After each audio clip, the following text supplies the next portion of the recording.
They're streaming. Nice. Hell yeah. Okay, what was I just doing? Copy pasting again. Right. You almost forget sometimes. Hello everyone.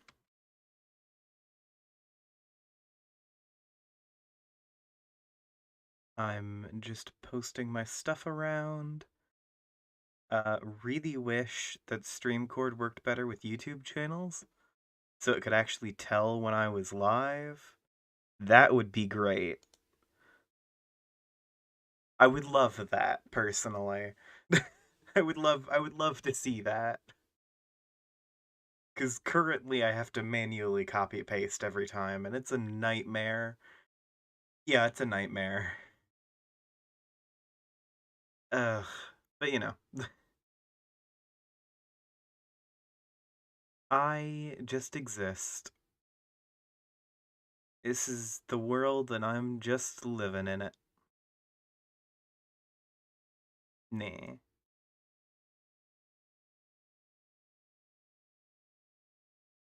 Hmm.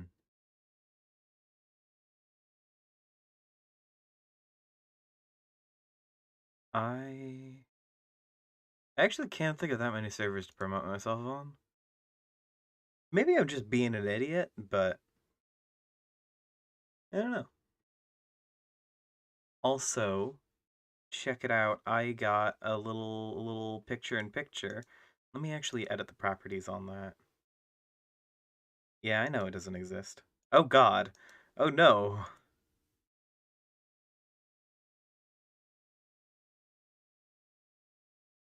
Okay. Ooh, that was a little wacky, guys, but it's fine. Rename.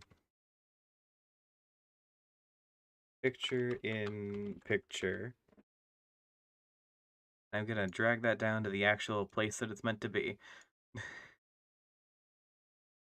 So, my browser, Opera, has a special pop-out feature that makes it so I can pop out the video I'm watching and put it above whatever I'm actually doing.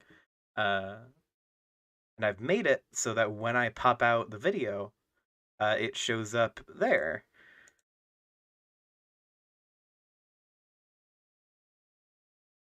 Except it has decided it's going to be a little bigger than usual, but whatever. I didn't think my Oh, gosh darn it, Dingo. I can't believe this. Actually, do I have the... I didn't think my first video would be Dungeons and Dragons. Yeah, the audio's working. Okay. So yeah, I'm gonna be doing that Dingo Doodles Fool's Gold series. But I'm gonna wait a little bit to put it on, because I want to go over the place I'm in, Solaris Technica. I want to go over my updates to the server.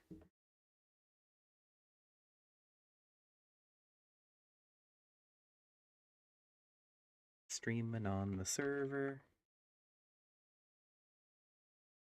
Just letting people on the actual server know.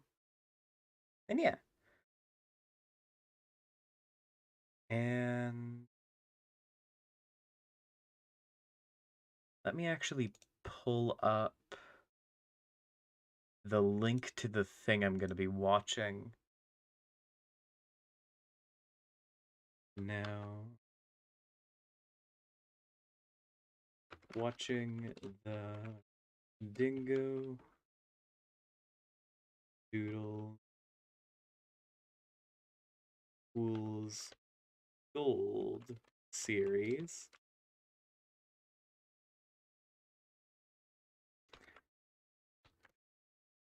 Linked here, and then I'll copy paste in the playlist thing, and I'll put that in the thing, and I'll pin that.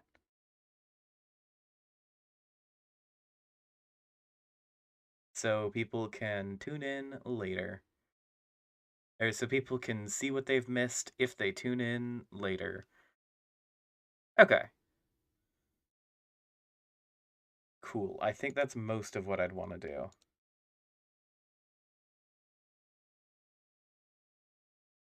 I'm gonna open that. I'm gonna open that. And I'm gonna actually hop into the server. Now I'm just gonna give the tour real quick. Just because I know it's not necessarily like uninteresting to see my area, but I wanna do that before I watch the series, and I wanna start watching the series soon. You know? Plus, you don't really need to know. Okay. Oh my god, I thought the world was just orange. Okay. Oh my gods. Oh. Oh, that spooked me so bad. I thought I messed that up. Okay. So, this is the new Sunset Valley. We found a truly amazing looking seed with this nice, like, dark oak forest this originally was. Just kind of nestled in the top. And I decided to make it my home. Man, I love these little potion swirly effects. Hold on. Let me... I don't have that spell prepared. Yeah. So just a quick once over, you can see I have not made a new bread factory, although I am intending to do that soon. We have a dungeon tower just there. That just naturally showed up around here. I stole waystone from the top of it. Oh, you can actually see things now. I have a landing pad for an airship just there. I have actually used that airship a few times. I don't entirely understand how it works. I'm able to fly it fine. It's just a little wacky. It just doesn't work amazing. Like, I don't understand everything about it. And we have my actual house and the workshop. And Ami's living with me again, so we have some stacked mobs around. You can see that over here we've got another Endoflame generator, which is currently inactive, because I'm actually focusing less on Botania stuff this time. We've also got our little farm here, and we've set up a agronomic source link, source jars. I was making some water essence earlier. And a little enchanting apparatus. So we got all the necessary Ars Nouveau stuff. Plus Scribe's table is just in here. And we have an alteration table, because I'm using the Ars Nouveau magic armor. Again. Yeah, the Ars Nouveau magic armor has like a special upgrade system called like you install threads into your equipment. So I've got a repairing and magic capacity thread. I've also got a pedal apothecary in here for when I decide to do more Botania stuff, because it is a when. It's inevitable. And down here, the workshop has plenty of nice things. Oh my god, take a look at that. Yeah, you can see I've got a big wall of mechanical crafters in here. You can see I have a deployer above a depot for some of those sequence recipes. Got a press, got a compactor, got a mixer with optional heat.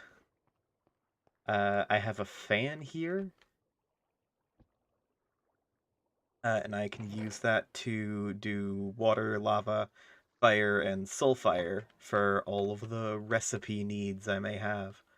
And it even has an automatic feeding system, which I made because of this.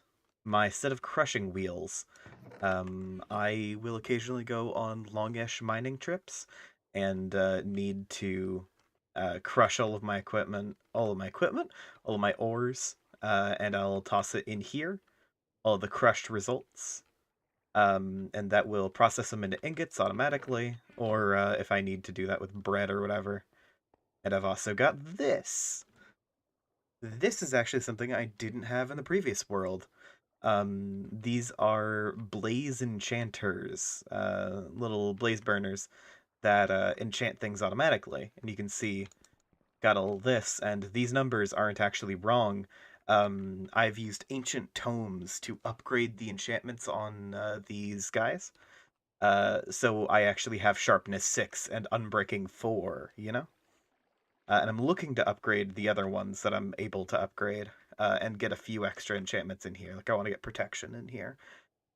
Yeah, you can use these to... I don't actually have anything enchantable on me. Hold on. Yeah, you can go through and... weapons. Sure. I'll take... Actually, you know what? Bane of Arthropods Unbreaking 2? Basically useless. I want to use this for mob grinders, which we have downstairs. I want to enchant this. Let's get higher level Unbreaking, Mending, and Sharpness. Although first, I do want to get rid of the existing enchantments. That's right. This Disenchanter will take enchantments off of things, as well as player levels off of players, and turn it all into liquid experience, which it then pumps directly into these guys to fuel their enchanting. And then I can take my golden sword and hand it to one of these guys. They use up the amount of experience you can see right there. This guy's applying sharpness 6, costs 400 megabuckets of experience. Boom! That is a sharp 6 sword. Show it off again. Let's get some unbreaking on there. It's a golden sword. And really needs it. And... boom. That's unbreaking 4. And ooh, let's get mending on there. Golden sword, once again. And...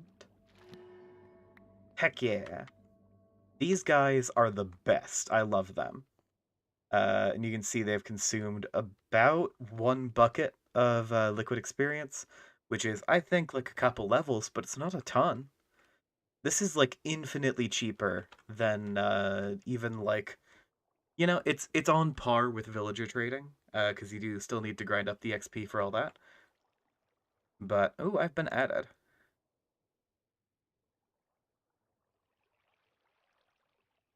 Oh, huh. All right. Well, stuff's happening on a Catmate, I guess. But yeah, so these guys are the best. I'd say like this whole setup is about on par with the like cheat ability of villager enchanting. Because you're just buying like max level books off of like cured villagers for a single emerald when you get up to those like real high levels of all this. And it takes quite a bit of effort, and so does this. Look at this piping setup I've had to make. It's not the most complicated thing in the world, but it's not like good. And arguably, you have to spend quite a bit more time getting all of the experience. I'm always accepting donations, of course, but like, you know. And now I have a brand new sword. That's always good. But yeah, this is our little basic enchanting setup. And I know if Pyrite is out there and watching this, they will complain about it. This is on par with villagers. Don't at me. Also, I have this little lava spout, because I need to pour lava on powdered obsidian to make these guides here, these like guidebooks that they have. But yeah, aside from that, we have another very cool thing just downstairs. I mean, we got our nether portal down there. You can kind of see it from here, but that is not the most notable thing. Because we also have... check it out, 2 grinders. This one is blazes that I have stolen from the nether. And this one's spiders. And if we hang out here for another couple seconds, we'll be able to see them coming in. Maybe use our brand new sword. I could rename this. It'd probably be cheap. Yeah, see? There's the blazes. Oh, that's an invisible spider. Alright. And I will say, I did actually lie to all of you about needing a new sword for the grinders, because I have been using Ars Nouveau magic quite a bit. And one of the most notable things I can do with that is this. One hit all of them, including the spider in the other thing. So that gets really powerful. I think I have some minor bonuses to the magic that is being used there, as well as I've leveled up. I've gotten a ton of glyphs, and that increases my max mana capacity or whatever. So that's basically nothing for me. Yeah, yeah, that's a lot of the basics of all of the facilities I have here. Although there is also... Hold on, it takes me a second to fall because it's slow falling. There is one notable natural feature that I want to show off just under us. This is the Deep Dark, and it is directly under my house. Of course, I did very purposefully set it up so I would be in the I'd be above the Deep Dark. Y'all saw the mountains up there. I know dang well what those mean just as well as anyone else. Yeah, I've already gone through and looted most of this. I also figured out that if you hold crouch, the thing can't hear you, so I've been sneaking around the Deep Dark doing that, which I'm sure looks ridiculous from the outside. But it works.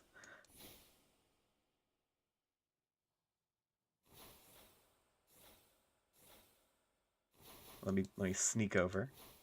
I've also been going through here and stealing ores using this cool spell I made called Vein Miner. I know, it sounds like a thing that already exists, but it is my intellectual property.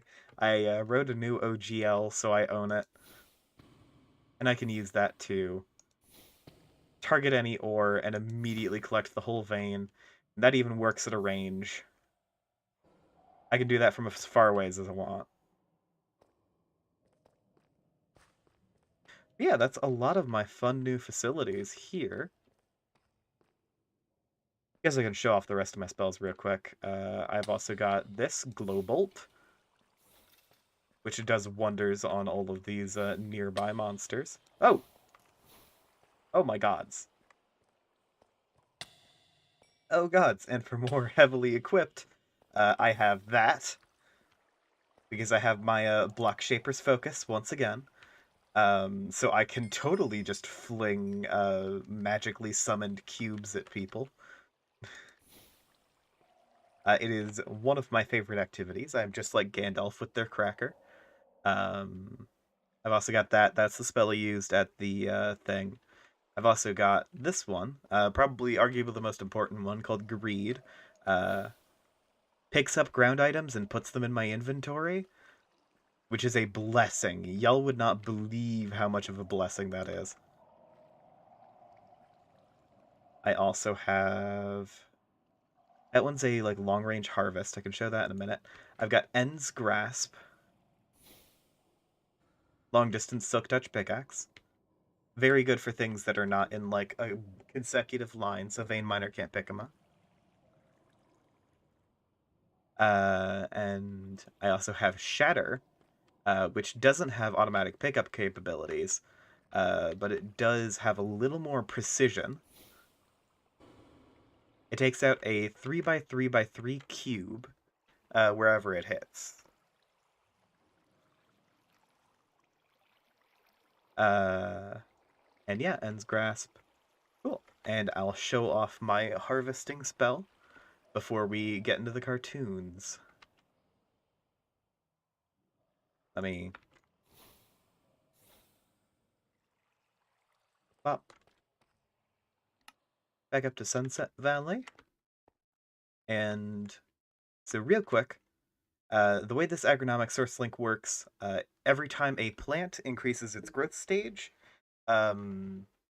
it will harvest source from that and deposit it into one of these jars. Incredibly useful, basically indispensable. It's a capability I really need. Uh, but going through this can be an utter pain for harvesting. So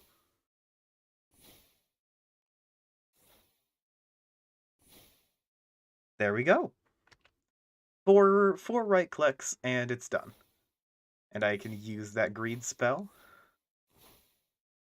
And boom, everything's in my inventory. Absolutely no need to worry. Basically, I have used magic to make my life incredibly good on this server. Not in general. In general, it's average. Average at best. Anyway. Also, by the way,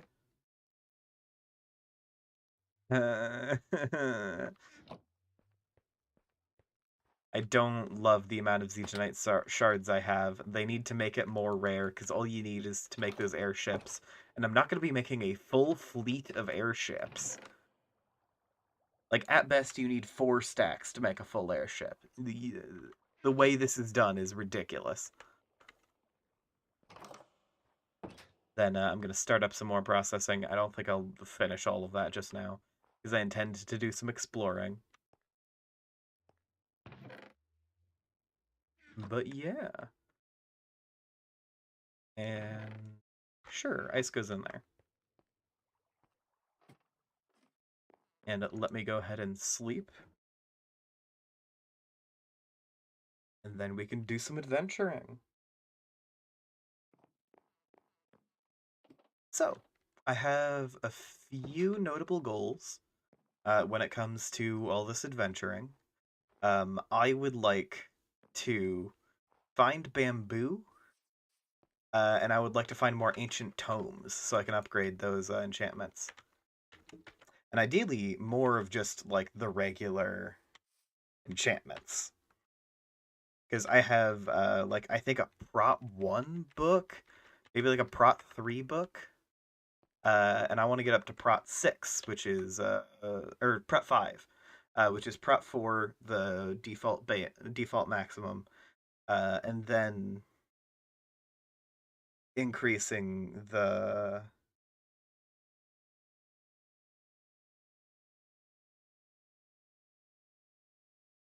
My brain works fine. My brain works amazing, you guys. I want to get Prot 5 in there, which is the base of Prot 4 plus using an ancient tome to upgrade it 1 level. God, I'm so smart. And for all of those nefarious purposes, I want to adventure out with this Vicecraft airship, which I don't actually have any means of repairing. So maybe I won't head out with the airship. Maybe I'll use my funky jumping spell. Because that's pretty fast. And I will check out Dingo Doodle's stuff. What was that little guy in the corner of the house? I'm sorry? That little guy?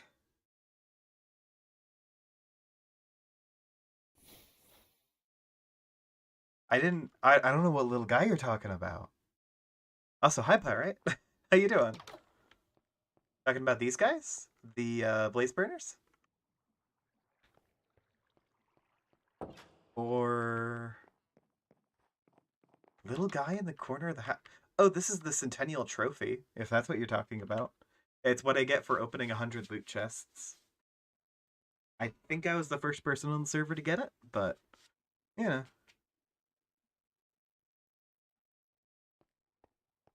I got a brewing stand. I don't know if you wanted to. I don't know if you wanted the brewing stand there. Neat. Okay, cool. All right. Anyway, time for adventuring and time to fire up Dingo Doodles. That person who I definitely say I want to watch all the time And boy, oh boy, have I never gotten around to it. A contextualist hunched over Steve. I mean, I gotta have that Steve ass in my home. The Stas. I absolutely need that Steve OC in my life. I've committed sin. I need to repent. Anyway, let's fire up Dingo Doodles. I've linked to the playlist in that pinned message, and I'm going to fire up the picture-in-picture. By the way, look at how cool my picture-in-picture is. I absolutely love looking at it.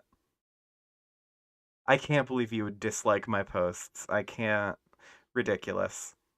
Anyway, so let's fire up the first story in the playlist. Doomed the Universe with Karaoke. My bad. The Fool's Gold campaign. I didn't think my first video would be Dungeons and Dragons, but, well, here we go. Wait. Actually, don't, I don't just should leave just yet. You do not have to know Dungeons lower the and volume a Dragons little bit in order to appreciate the stupidity. so I can still be Now, I've heard. been playing Dungeons and And Dragons is for subtitles an about option for this? 6 to 7 years, and I've never Subtitles will not show up on the royally messed up picture-in-picture, like so this very sorry if before. anyone wanted that. Oh, Dingo, don't beat yourself up. Everybody messes up in D&D. Isn't Okay. that kind of like the point of the game? So I'm going to be Everybody headed past TPKs Twilight their Cliff. team Where is my eventually. mouse? I mean, stray fireball gets out of your hand. I'm going to be Your headed teammates past has something Twilight Cliff. explosive on their back, Uh, and boom.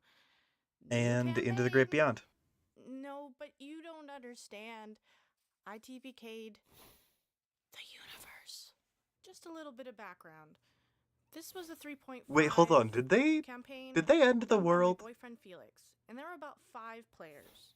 Oh, it's At the 3.5. time, there was only 3 of us, because the other 2 Okay, were I'm sick. utterly My unsurprised character that someone was a accidentally level ended the 6 world. wild mage named Sips. That The thing sounds about a wild entirely mage correct is for that they can cast 3.5. magic, but they have a percentile where I their say magic 3.5 can go derogatory. I was in a wild, 3.5 campaign a where while it can back. really mess up everything. You want to create water? Well, how about snakes? Wild magic sorcerer, Or alright. you want to cast light? Well, Oh. how about a dire bear? My character's wild magic Hey. percentile was determined by how much his curse was grown on him.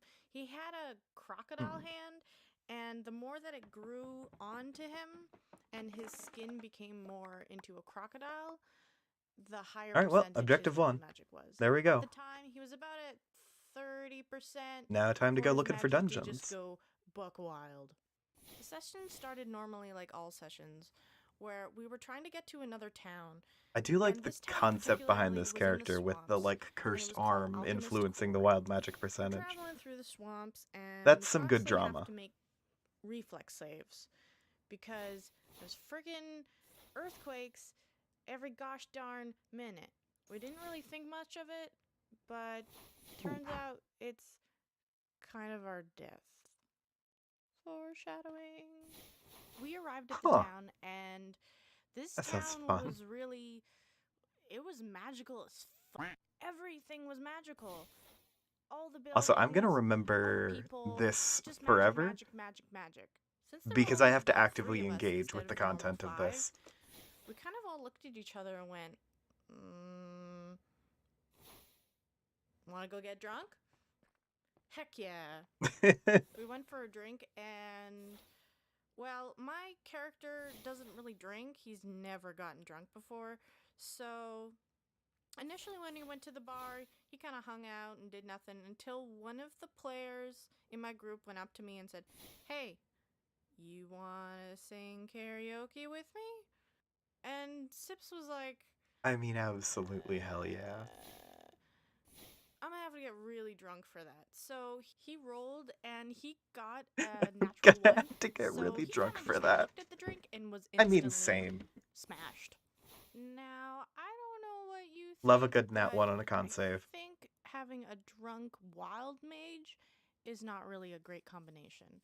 But Sips managed Absolutely to go up not. there and actually crush it. He was a great singer. He rolled high, and at the I mean, end, he sorcerers, they're wanted to charisma show off casters. his Oh, little I bit found of the end of the magic world. and cast dancing lights as something like ta-da. Gonna give it a moment to pop Well, in. when he did that, Felix rolled for the percentile and Mm. got like a 29, like just under the percentile. So as soon as he cast lights, dancing lights, Oh my it god. was wild magic.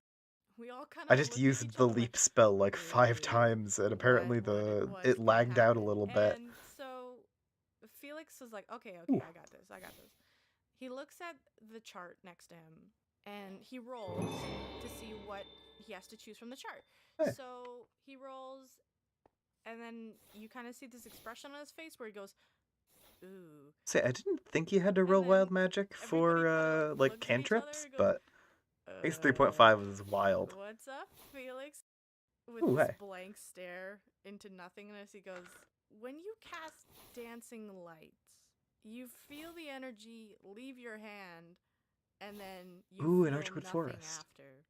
As you have now created a 700-foot radius of permanent dead magic. As in, Oh no. no magic can exist in this space. Ever. We're in a city that is all magic. Everything's magic. The drinks are magic. Food's magic.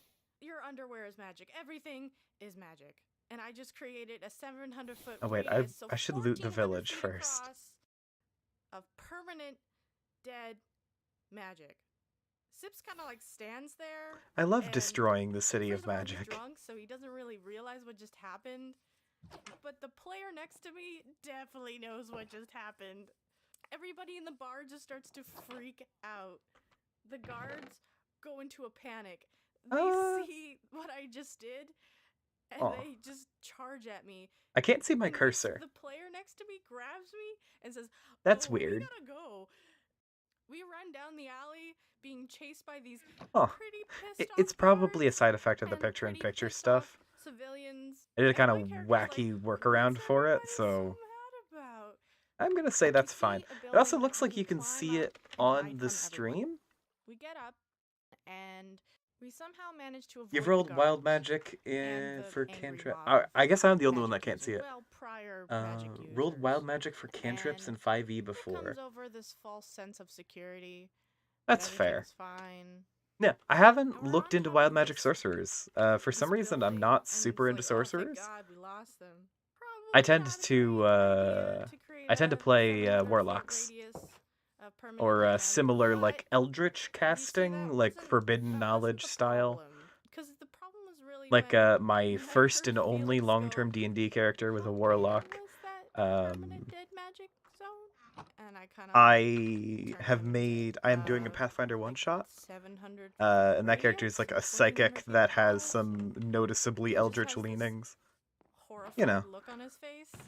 You can just see the numbers floating in front of his head as he's trying to calculate something. He turns and goes through his notes frantically, looking for something. Wait, what's going on? And then you just hear a, oh no, oh no, in which the entire group goes, what? What is it? And then we feel a rumble underneath us. The same rumbles we've been feeling all throughout the campaign, these little earthquakes that I was complaining about. Yeah, so we turn and we punch see that out? this Nope. creature Okay. bursting out of the ground and rising up. I've destroyed the You economy. know what it is? For any of you kids at home that may know, it's a mother Tarrasque. And Oh! for any of you kids who don't know what a Tarrasque is at home, this thing is 50 feet tall, 70 feet long, and weighs 130 tons. This is the scariest creature in D&D. I love accidentally summoning a Tarrasque. So, Oh let me my just, gods, read besties. an excerpt from the D&D Wikipedia page on the Tarrasque.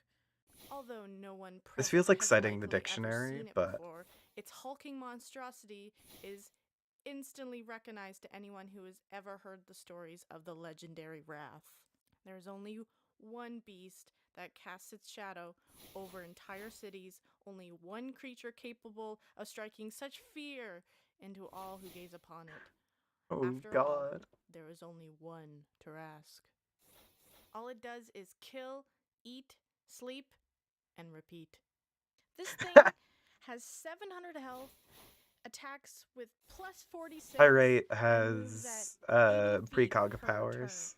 This thing Confirmed. is insane. And did I forget to mention that I'm a level 6? All my party members are a level 6. How are we supposed to go against a level 20? It's a god. You Yeah, 'cause it aren't turns out supposed this to. This is a village run out in the middle situation. of nowhere has a freaking Tarask underneath it that was held by immovable rods of magic. So when I cast that dead magic zone of 700 feet, it kind of dispelled the rods and released the Tarask. But it wasn't really my fault, because who freaking keeps a Tarask underneath their city? That's like keeping the Oh my Antichrist in your God. closet. Keeping the So Antichrist in your I closet. drunkenly sang karaoke so bad that I released the apocalypse. Ooh, a desert. Today's video is sponsored by thedeckofmany.com. My first sponsor, you guys. Alright, I'm not sponsored by the Also, Deck this of is Many. part 2 of my previous D&D video, so I'd recommend watching part 1 so Yeah. you're not wondering what the heck I'm talking. Real quick, this is part 2 after the Tarask. And then in parentheses, Welp. You probably watched this video. It got pretty popular. You live on the edge. Okay, so why is there a part 2 to this? You'd think after releasing a Tarask, it'd be game over, right? And believe me, we thought that too. We were Oh planning my. to throw our character sheets into the fire. Till Felix was like, just hold on a second. My group's philosophy for playing D&D Stream is elements fun but trumps rules. was it not running before? We all unanimously agree is kind of silly or just doesn't really work, we get rid of it. It's just our interpretation of the game, which is fine. Everybody Okay, this is a plays fun D&D little differently, and that desert just happens to temple. be the way we do it. So we A all better agreed desert we temple. wanted Okay, to this is give the it another Young's shot version, I and think. We keep have this the campaign Young's going. dungeon We mods. loved our characters, and the I'm gonna go to that story well was making, first. so we weren't gonna give up now. We ain't Oh, no shit. quitters. To be honest, I didn't think I'd There's be also a passionate village about here. this I'm gonna get anymore. that village But I think it's waystone. interesting and Stop by the fun, and well I'll on my kind of way experiment. back. So And let's then have a take go on at the it, pyramid, I right? guess. Okay, so let's establish some things I left out from the previous video. Our team consists of a druid named Gothy, a crystal golem named Gorthia, Stream Elements is out spell here, scale named just Julian, not moderating and chat, a magical girl named not Marina. counting my Yes, subscribers. we have a magical girl. And Actually, yes, it might be she's moderating sparkles and chat everything. for the And sole yes, purpose you're of blocking blinded out every time she swear word and nothing transforms. else. My eyes! Alchemist Quarry is also inhabited by mostly anthropomorphic creatures. It's pretty much Furry Town, which we Love constantly Furry Town. make fun of Felix for making. There's a reason they're furries, damn it. We'll get back to that later. Also, Love the name Furry of the Town, campaign, USA. It's called Fool's Gold. It's because at the start of the campaign we were all merchants, which eventually we all became adventurers. Fun fact: the three of us are standing Wait, Pirate, outside it's of the the U city, campaign. watching this Tarask start to decimate buildings. And Okay, start it's the dark enough in apocalypse. here, and Since I it's have a still window drunk, open, so I and actually am eventually having snapped out issues of it. seeing. And now Because you there's a can reflection see on my what screen. he did. Well, But, I'm just gonna go. oh, Nope, that's better. we are I just fixing adjusted this. the screen. How? I don't know if you noticed, but I kind of made a 700-foot radius of permanent dead magic, and I kind of use magic, so I can't exactly. It's the pirate anything. campaign. Oh my Yell at it, god. but I don't think that's gonna help. The group brainstormed around the table for what seemed like forever, because essentially we're trying to stop the apocalypse. Maybe we could freeze it with a huge amount of freezing potion. Maybe we could, like, find a genie and wish it gone. Now hear me Oh, out. neat. Another Tarask. Little bow mini Are game? you still drunk? In the meantime, the city mages come Another together and Tarask. form a circle around the city, slowly dispelling the permanent magic zone. Pretty much the entire time that our group is running around, freaking out, and being useless. Eventually, Neat. they dispel the zone, and out comes this woman. this mysterious figure who is very obviously the leader, who brings out 2 followers and a chest. Open up the chest and Got no get idea what's going on looks here. to be Okay. shrunken versions of the Tarrasque's hands, feet, and head. It's kind of like those like voodoo shrunken head kind of stuff. Creepy. She puts them on and starts to control the Tarrasque. Sure, Melimus did not stop you swearing. Kind of crazy puppet master. Extra creepy. Oh, sorry. Let me just you said fuck really loud, and it got removed from the YouTube chat, but it's still present on the stream. Fire, but there's no fire. Or at least according to my OBS, that is what happened. I'm not actually looking at the canon like YouTube page, because it shows concurrent viewers, and that will psych me out. Should we deal with that? Nope. Huh. This is fine. This is perfect. This is great. Yep. Sips tries to cast sleep on himself to try to get away from the pain, but he fails his concentration check because he feels like he's burning in acid. Gothy quickly shoves a sleeping potion down Sips's throat to make him fall asleep, but he succeeds his save, so his body won't take it, and he won't fall asleep. I'm just rolling saves like go to sleep, damn it, but he keeps succeeding. So while this is happening, all the mages surround this lady and buffs her constitution to double the amount of the Tarrasque. So essentially bumping her HP like a bad man. Then she starts to choke herself, which translates to the Tarrasque. Oh my god, why do I have mining fatigue? Due to her ridiculous constitution, she is able to outlast it. It's kind of like a holding your breath contest in a way. And essentially, she chokes out the Tarrasque like a boss. Let me just do that. While this is all happening, everybody's just watching and going like, whoa, this is crazy. That is cool as hell. So cool. I like that method of taking out a Tarrasque. While Sips is just screaming in agony in the background. It's still a ridiculous like time, but I get it. And feeling like they're gonna die. She then takes off her creepy gear, turns in our direction, and takes a second. Sips's face of first pain, then relief, then confusion, turns to just pissed. Just a look of pure rage. Just pissed. Great. As he's staring down the woman that ruined his life, Kinora. For a second, I thought they were going to say just piss. That is not correct. Sips's backstory for you to know why he looks at this woman like he wants to cast a level 9 spell up her face. Sips is not actually an anthropomorphic monkey or an apeling like some of you guys think, or some other monkey races in D&D. He's just a normal monkey. Love all the monkey races in D&D, by the way. Have you read up on all those? Those ones with the I believe a recent like Planescape, probably not Planescape, but like a recent book reintroduced like one of the older monkey races, and boy oh boy was it just very racist. D&D has an amazing track record with racism, I'm sure. Sips wakes up because you just cut off his hand, attacks Hodge because you just cut off his hand, and beelines it out of there to the swamps. He's losing a lot of blood, and he becomes lost. Then lo and behold, guess who shows up? Boom boom, mysterious figure who wanted his hands and feet because they're creepy. Which turns out to be, boom boom, Kinora. She offers to help. Mysterious person who wants their hands and feet. Great. What's going on, what this woman is saying, so he's gonna die if he doesn't accept. So he's like, okay. She takes him back to her house, essentially a voodoo shack. She's a witch doctor who's bat crazy. Puts him on a table and helps him, emphasis on help, by attaching a very special, a very cursed, magical crocodile hand onto his vacant stump of a right arm. At that moment, so much seems like an amazing idea. Him that he becomes awakened. So for anybody who doesn't know how the awaken spell works, it pretty much just means that you become conscious or sentient. So monkey ain't no stupid monkey anymore. He understands. And Kinora's like, cool, now we can replace some other things. Nope. This witch is Oh my crazy. god. Now, Sips attacks Kinora So and good at nopes not right out of being there. racist, So lying from through there gritted on, teeth. he just Yeah. traveled and slowly became Sips. So you can get Ask why your I'm doctor if still Cursed just a Crocodile little Hand is afraid right to for defend you. Sons.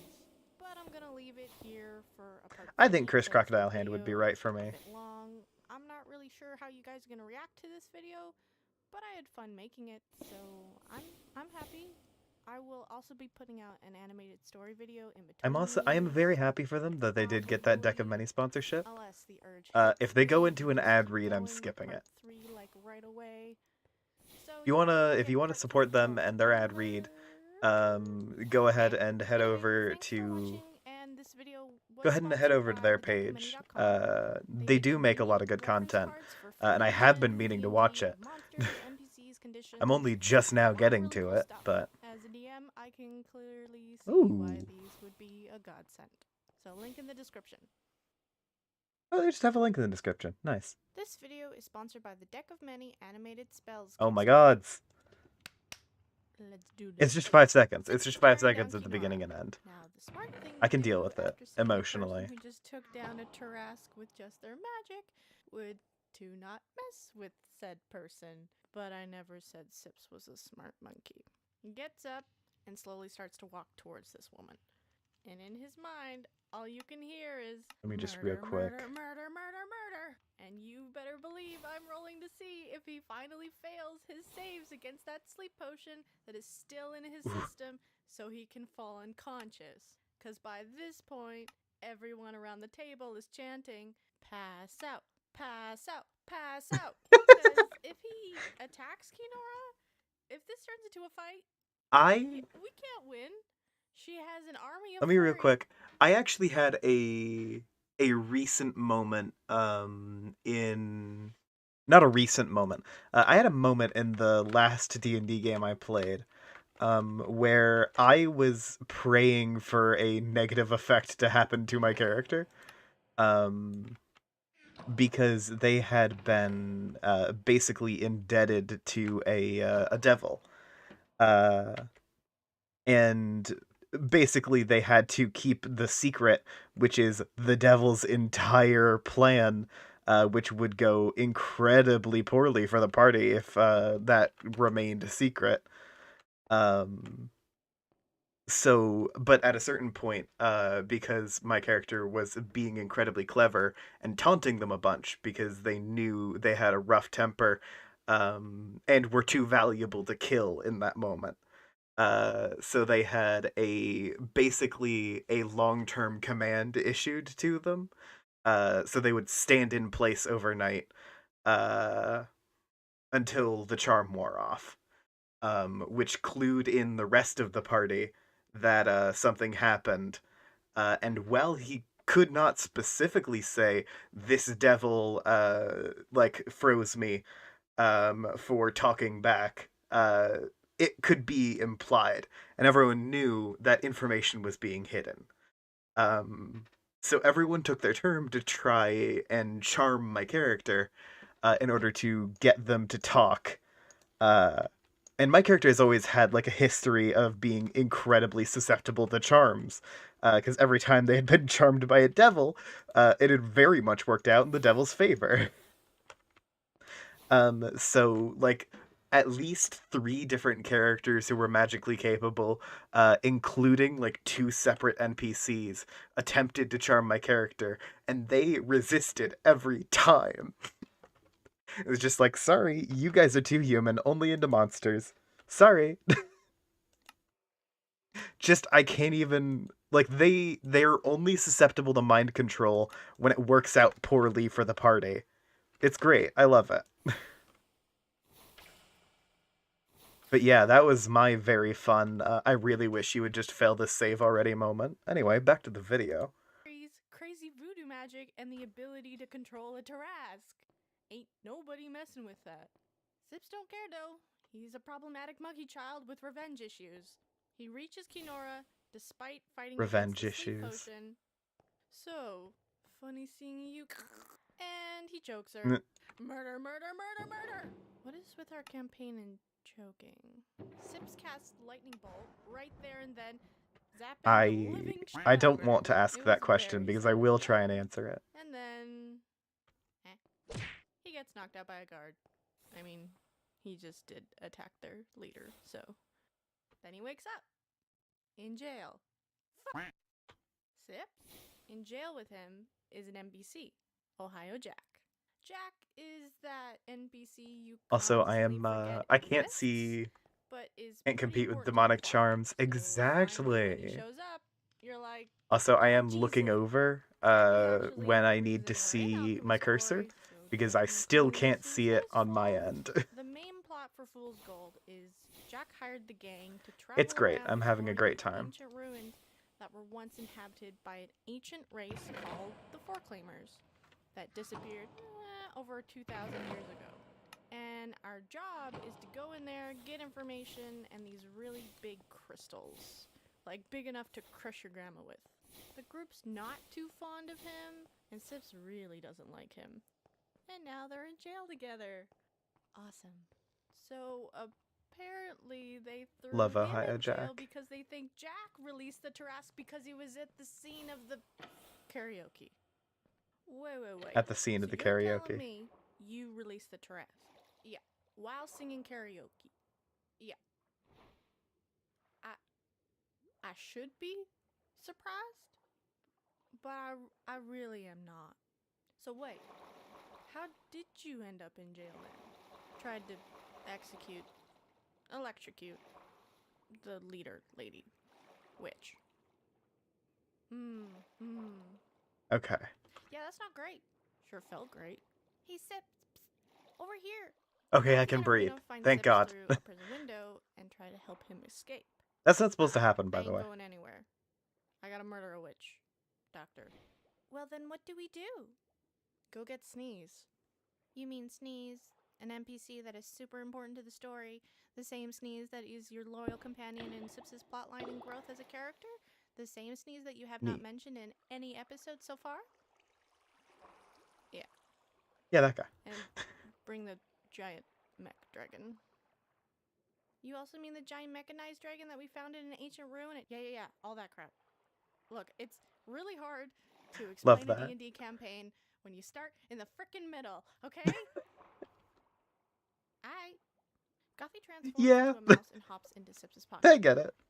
He and Jack It looks like there was absolutely nothing of note in that little water trap, so that was designed just to kill me. To keep composed, Sips. I am super composed. He sits. I am super composed. So, let's start over with less I love that. murdering and have a civil conversation. Great. Do you know why my city is inhabited by anthropomorphic creatures? I don't know. Nope. You held this really rad furry convention and they just never left? No. So, pretty much, this is how it works. She explains that she would grab random individuals and do essentially what she did to Sips to them. So, cutting off their hands, splicing them with another creature. The creature eventually takes over, and when the process is over, they lose their memory and become part of Kinora's creepy voodoo-controlled army. See? I told you there was a reason they were furries. Yeah, it's not great.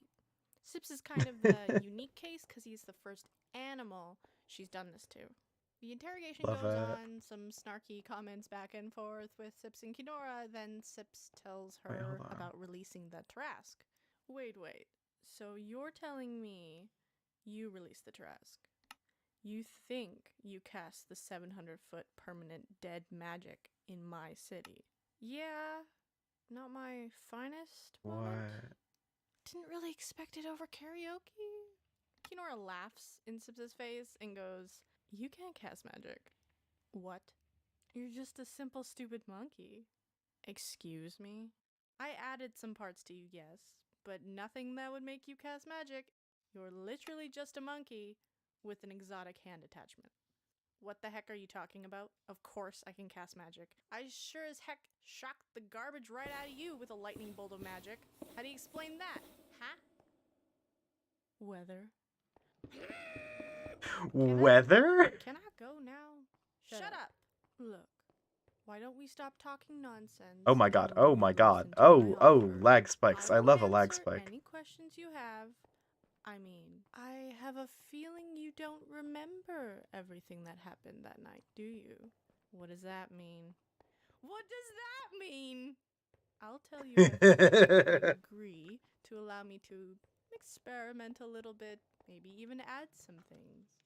I mean, I can teach you how to deal with your curse. You can become quite powerful.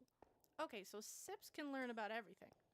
He can probably reverse things, control wild magic, the curse, heck, become even more powerful. This is an opportunity.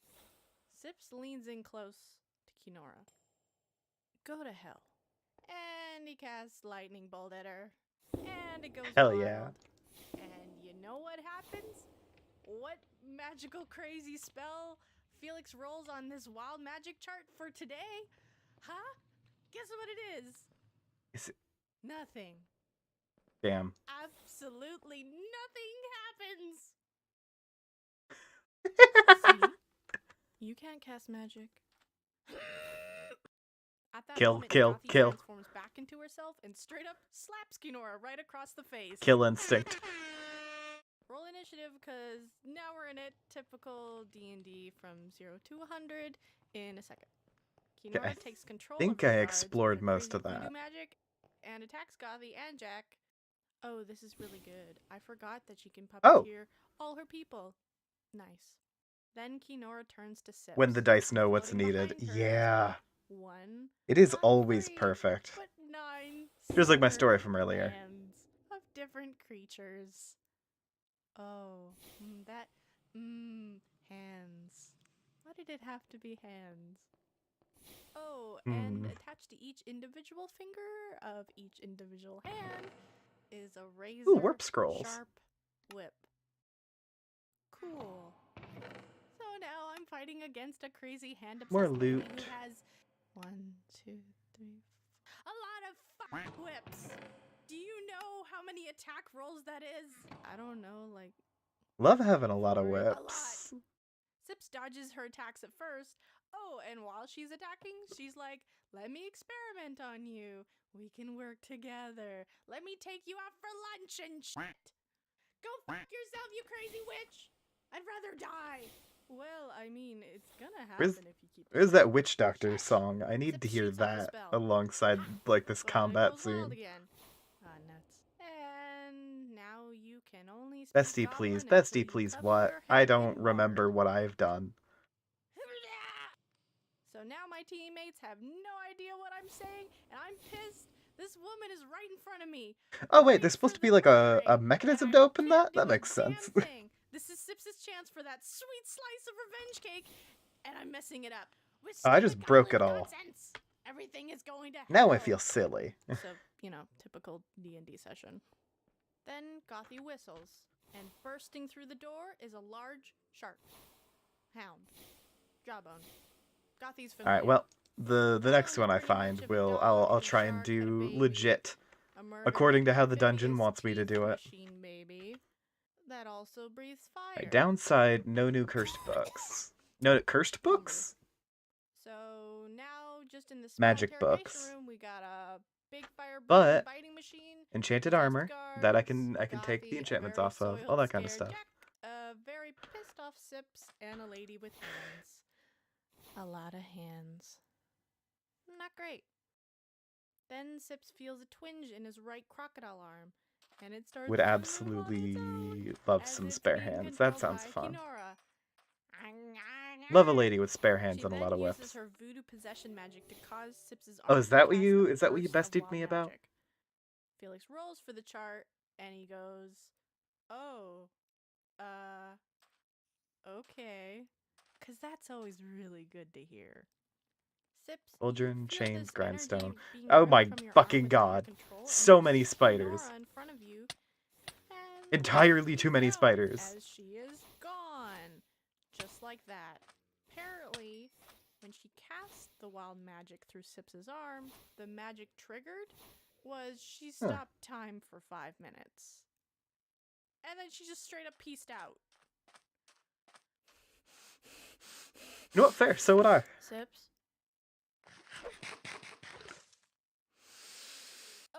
and your curse grows by 5%, so you're at 35% now. Motherfuck! This video is brought to you by the Deck of Many Animated Spells Kickstarter. They're making... Today's All right. video is sponsored by... Next one is called Spoopy Halloween One-Off, which is not a continuation, I'm going to guess. But that continues next time. thedeckofmany.com. Happy Halloween! Or belated Halloween! Actually, you know what? or I want to early. watch the next one in the Today's series. video I want to is know what sponsored by happens the next. Deck I of don't care Many. about their Halloween one-shot. It Y'all is can check out the Arena of playlist if you are interested in Jojo's, their Halloween one-shot. I guess. So no one in the group It is in the except pinned your comment. best player Pinned has comment, watched pin. JoJo, I mean, so the entire if campaign, you can't see the you pinned can message get the once the reference. VOD goes up, But now we then do. I'll put So it in a pinned yes, comment. But Thank you, Internet. Though that JoJo reference is just a small sliver of who Arena is, as I'll explain in the other videos. So love a JoJo let's reference. move on. Also, I suggest didn't spot watching that. the previous part 3 video. I think just so you literally know what's anything going could be a on, JoJo reference, since it's been like just based on what I've 3 seen months. of the series. Anyway, we're in Kinora's interrogation room, where she just got away. Like, there's that Leaves one Gothi, comic, Jabba, whatever Jack, series, some dead where it's like, guards, JoJo does and not know Sips, how to play whose poker. curse just grew to 35%. Yay! Okay, don't worry. I'm gonna go out with Jabba Oh my God. and see if I can find her. She couldn't have gone far, so just stay here and don't kill. I don't know how I don't missed kill that the many archaeologist, shots. please. Yeah, I'd like to second that. I think it's best if you don't talk. Gothi then heads out on Jabba. I to think search it's for best if Kinora, you don't leaving talk. Sips with Jack. Ooh.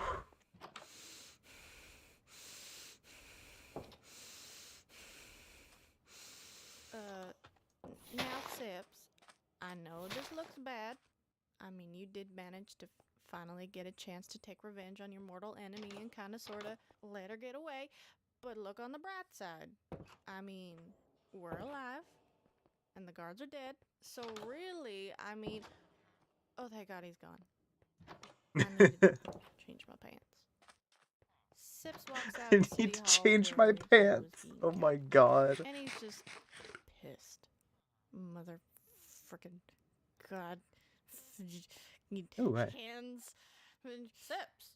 Ah, it costs 4 And we spirit see our orbs. other player, Gorthan, our crystal god. I only have the 2. Oh, Gorthan, Dang. why are you covered in blood? Well, you know what? I don't want to know. You wouldn't happen to have seen a crazy lady with 9 severed hands and with the face of a bitch walk by, would you?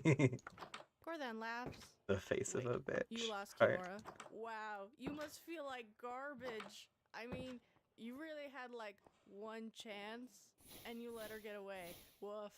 Okay, now I know this player wasn't trying to piss off Sips, but on this particular day, where The everything's episode not where everyone going pisses really off Sips. great, he just snaps. In my head, I'm like, am I doing this? Man, oh man, you're never gonna get a chance like that again. Oh yeah, I'm doing this. Sips slaps Gorthan right across the face. Ooh. Now, player drama is nothing special for a normal player. But Sips is not a normal player. As Felix asks, did you just slap Gorthan across the face with your cursed hand? Yeah. Something I haven't told you guys about Sips's curse. You guys know Bamboo that Forest. when he casts a spell, there's a percentile chance it can turn wild, right? You know, you roll from the chart, simple.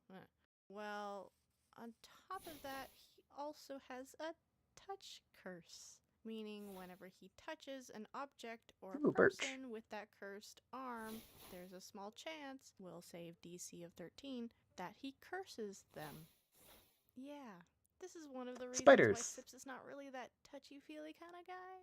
Now, the curse can be as innocent as you grow 1 inch taller, to as brutal as you can't cast magic. Ever. Now, the limits are you Yeah, I don't can have the only inventory try to space, curse and I the know object the or Spider person Dungeon you loot curse. So is if you not good. save, you're unable to curse them forever. If you do manage to curse them, you can't curse them a second time. Throughout the entire campaign, I accidentally or purposely tried to curse the entire group. They all saved though, but I did not try to curse Gorthan up to this point because I forgot. Whoop! So he rolls a will save and fails. Oh yes. I take out my curse chart. Yes, I have another chart. And roll to see what curse It's 3 it by gets. 5. This Then I chart's all see the way it. down. Oh no. Sliding the chart over to Felix, he reads it. Oh no. And pulls out the monster manual. Everyone around me goes quiet. I think the thing you guys should know by now is the Fool's Gold campaign is a gift that just keeps giving. Gorthan, you feel Sip slap you across the face. No harm comes to you, since you're a crystal golem being slapped by soft crocodile monkey hands. Yeah, I moisturize. But you feel a strange sensation run through your whole body as you become stretched, Love a king who moisturizes. cold, and transformed temporarily 1d4 hours into a Gorthan-sized Yurthak. This. What? Whoops! Sips just stares at Gorthan. Yurthan. Yurthan? I'm not dealing with this. And he walks away. I'm having a day. We'll get back to that later. Sip sees Arena, and with her is the giant mech dragon. Wild just magic is casually great. in the middle of town. Then we got Sneeze. If you haven't seen the Halloween Wild Versus video, amazing. I strongly love all of it. suggest if you want to know more about Sneeze. But the lowdown is he Sips his buddy, his number one, and he can't talk because he's got no tongue. But what is he? All right, let's move on. Love a man who won't Also with her snitch. is an NPC from Alchemist Quarry, Abby. An adorable red panda who's not only a sweetheart and a gentle soul, but also a great massage therapist who can knock you the fuck out while dislocating your joints. Adorable. Everybody in the group adores her, even Sips. But not really today, though. Why is she here?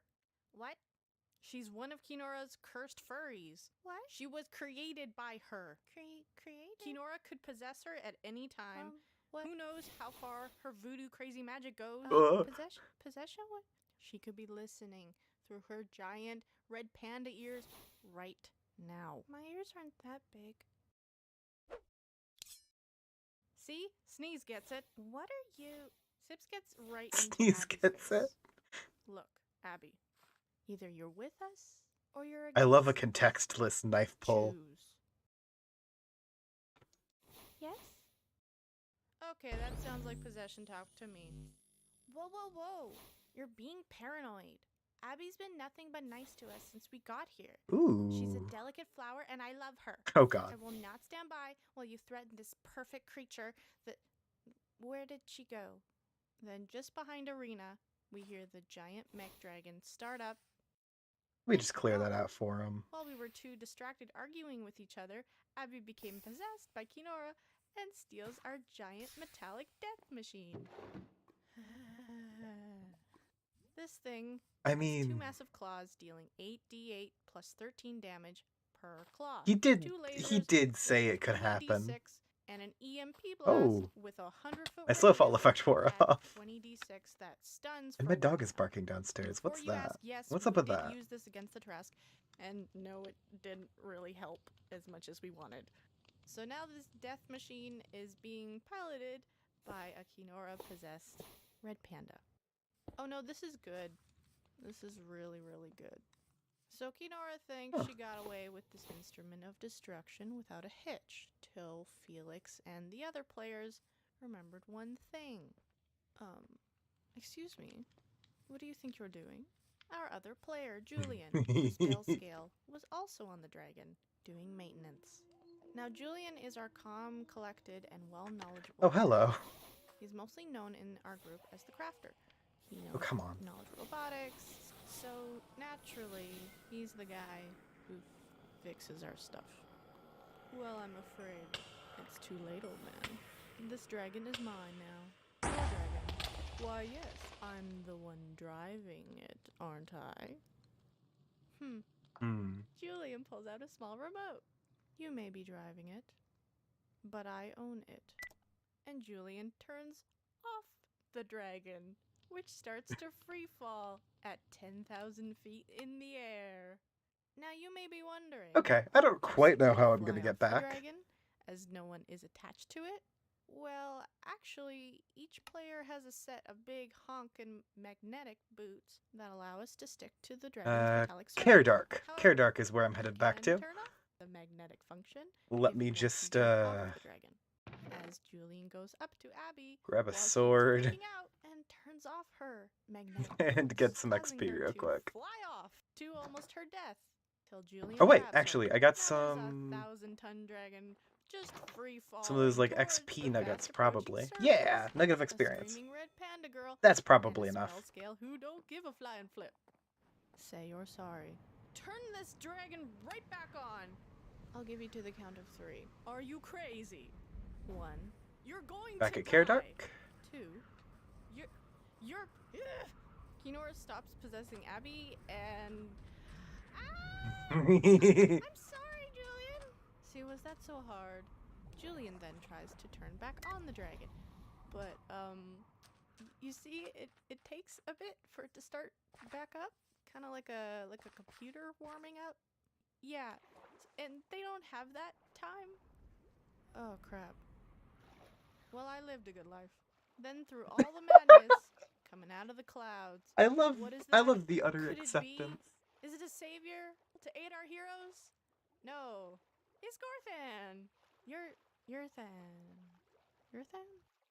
What? And before anyone can react, Gorthan rolls high enough to grab them before they plummet to their death. We're alive! Excellent. Love this. What the hell is this thing? We all then see the dragon just hit the ground outside the city. They're probably fine. I've always loved that trope. Of the like, Whoa. they're probably fine. This Incident video gets is worse. sponsored by thedecomini.com. They make convenient reference cards. Absolutely not. I am not sponsored by the Deck of Many. Very This sorry. video is sponsored by Next one is thedecomini.com. Let's Fight a Witch. Fool's Gold, episode 5. Hey! Hey! Hey! This one's gonna be a bit gory. And a bit crazy. I'm warning you now. So last we left Alright, off, well, we saw chat, you've Kinora also been and Master warned. Panda essentially have a game of chicken with our spell scale on a giant mech dragon that later crashed outside of the city. Successful game of Woof. chicken. You know all that. Well, Oh, it's the middle of the night let's, now. Great. Rewind a bit. You see, while the whole dragon thing in the air was going on, Sips and Arena on the ground, we're also dealing with some shit. As after they see the dragon take off, oh no, this is good. This is really, really good. They hear a familiar voice shout out in the distance. It's Gothy! Finally, someone competent. Gothy, thank God. Did you find her? Did you find Kinora? What about the dragon? Love our What about the single dragon? competent people. It's fine. These things usually sort themselves out anyway. Did you find her? No. Couldn't find her anywhere. Though These things usually Sips, sort themselves out. doesn't she most likely have your severed hand? Yeah, probably. She's creepy like that. And don't you have the spell Locate Object? God damn it. So I used the spell Locate Object Nice. to essentially locate Sips's severed hand, What the fuck? which we classified as a weapon. No, hold to on. find Kinora. It's kind of like a radar thing. And A pretty much bamboo determined that his creeper? hand is back at City Hall. Who are Where I just you? was. But this is good. I mean, your goal since the beginning has been to find your severed hand, right? She's right. Sips's goal Okay. since the beginning of the campaign has been to find his severed right hand to I died replace somewhere his over there. cursed crocodile hand, curing the curse. And I had been caught up so much in the revenge aspect of killing Kinora that I forgot my goal. Okay, let's go kill a witch. We reach City Hall, have a tussle with some guards. Then we hear a falling giant mech dragon crash outside the city. They're probably fine. We I make do our way love to Raccoon the City getting Hall caught up in and revenge find a arc. secret door in Kinora's office leading down a winding staircase. Okay, before we go down there, I want to make some ground rules. First of all, Kinora's mine. You guys can fight her crazy voodoo hand stuff, but I get to kill her. Yeah, that makes sense. Yeah, no complaints here. Second, Sneeze, buddy. I know you're eager to Wait, hold murder on. this woman, but I need you to focus on finding my hand, alright? I know, just this fight's gonna be tough. Okay, well, and I there's a need man you to be on the outside. sidelines on this one, okay? Look, we'll go to Baskin Hobgoblins for ice cream after, okay? Fine. Baskin Get you one of her Hobgoblins. ears. Why do you want one of her ears? We should go. Right. So remember, Why do you want one of her Okay. ears? you leave Jawbone to guard the door, and descend down the staircase to find, ta-da, Kinora, who quickly spots us. Oh, well, looks like somebody remembered they had the spell locate object. What? No, I mean, yes. Shut up! I'm not here to talk. I'm here to kill you. Too bad. I figured out how you can cast magic. I could always share my findings with you. Nope, don't care. And Sips casts another lightning bolt, which goes wild. Oh, this is a good start. Creating a 70-foot permanent wild magic zone. So now everybody who casts any magic has a percentile chance that their magic can go wild. Would that cancel out the anti-magic? This is technically her fault since she gave me the damn curse. Pathetic. Shifting the blame. This is technically Sip her dodges out fault. Of the way of her whips, and the battle is underway. Gothy and Arena Oh, hey, attack it's a her dude. voodoo whippy hands as I didn't fully Sips realize is that. face to face with Kinora. And for a time, we even look like we're winning. But there's always a but. While dodging one of Kinora's attacks, Sips rolls a natural 1. And the full I feel like force I of can't Kinora's whip see attack all of this village at 24 any times point. a godly Ooh, amount sharpness, comes sharpness. screaming down Alright, towards nothing I was looking Sips. for. Then, through the madness coming from the sidelines, Sneeze jumps in front of Sips, taking the full brunt of the blows, saving Sips. Sneeze? What is this thing? Kinora then wraps the whips around Sneeze's neck. Move it. And with Oh, one swift God. move, decapitates Sneeze right in front of Sips. Oh, You know, God. those moments you have in D&D where time itself kind of slows down because something you can't believe just happened? Yeah, that's one of those moments as everyone around the table who was laughing and chatting becomes silent and realizes what just happened.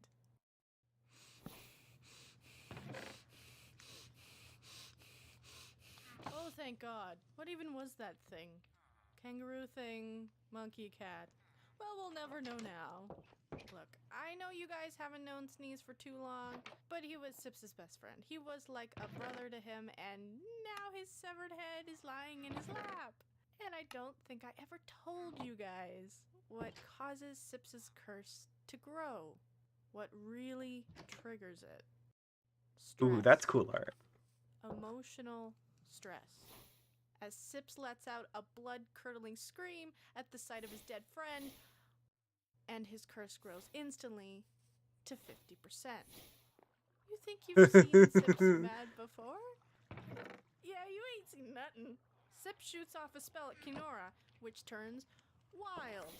This is gonna be a lot of wild magic roulette, which creates a 10-foot Love deep wild pit magic roulette. underneath everyone in front of him. Huh. Sips jumps down.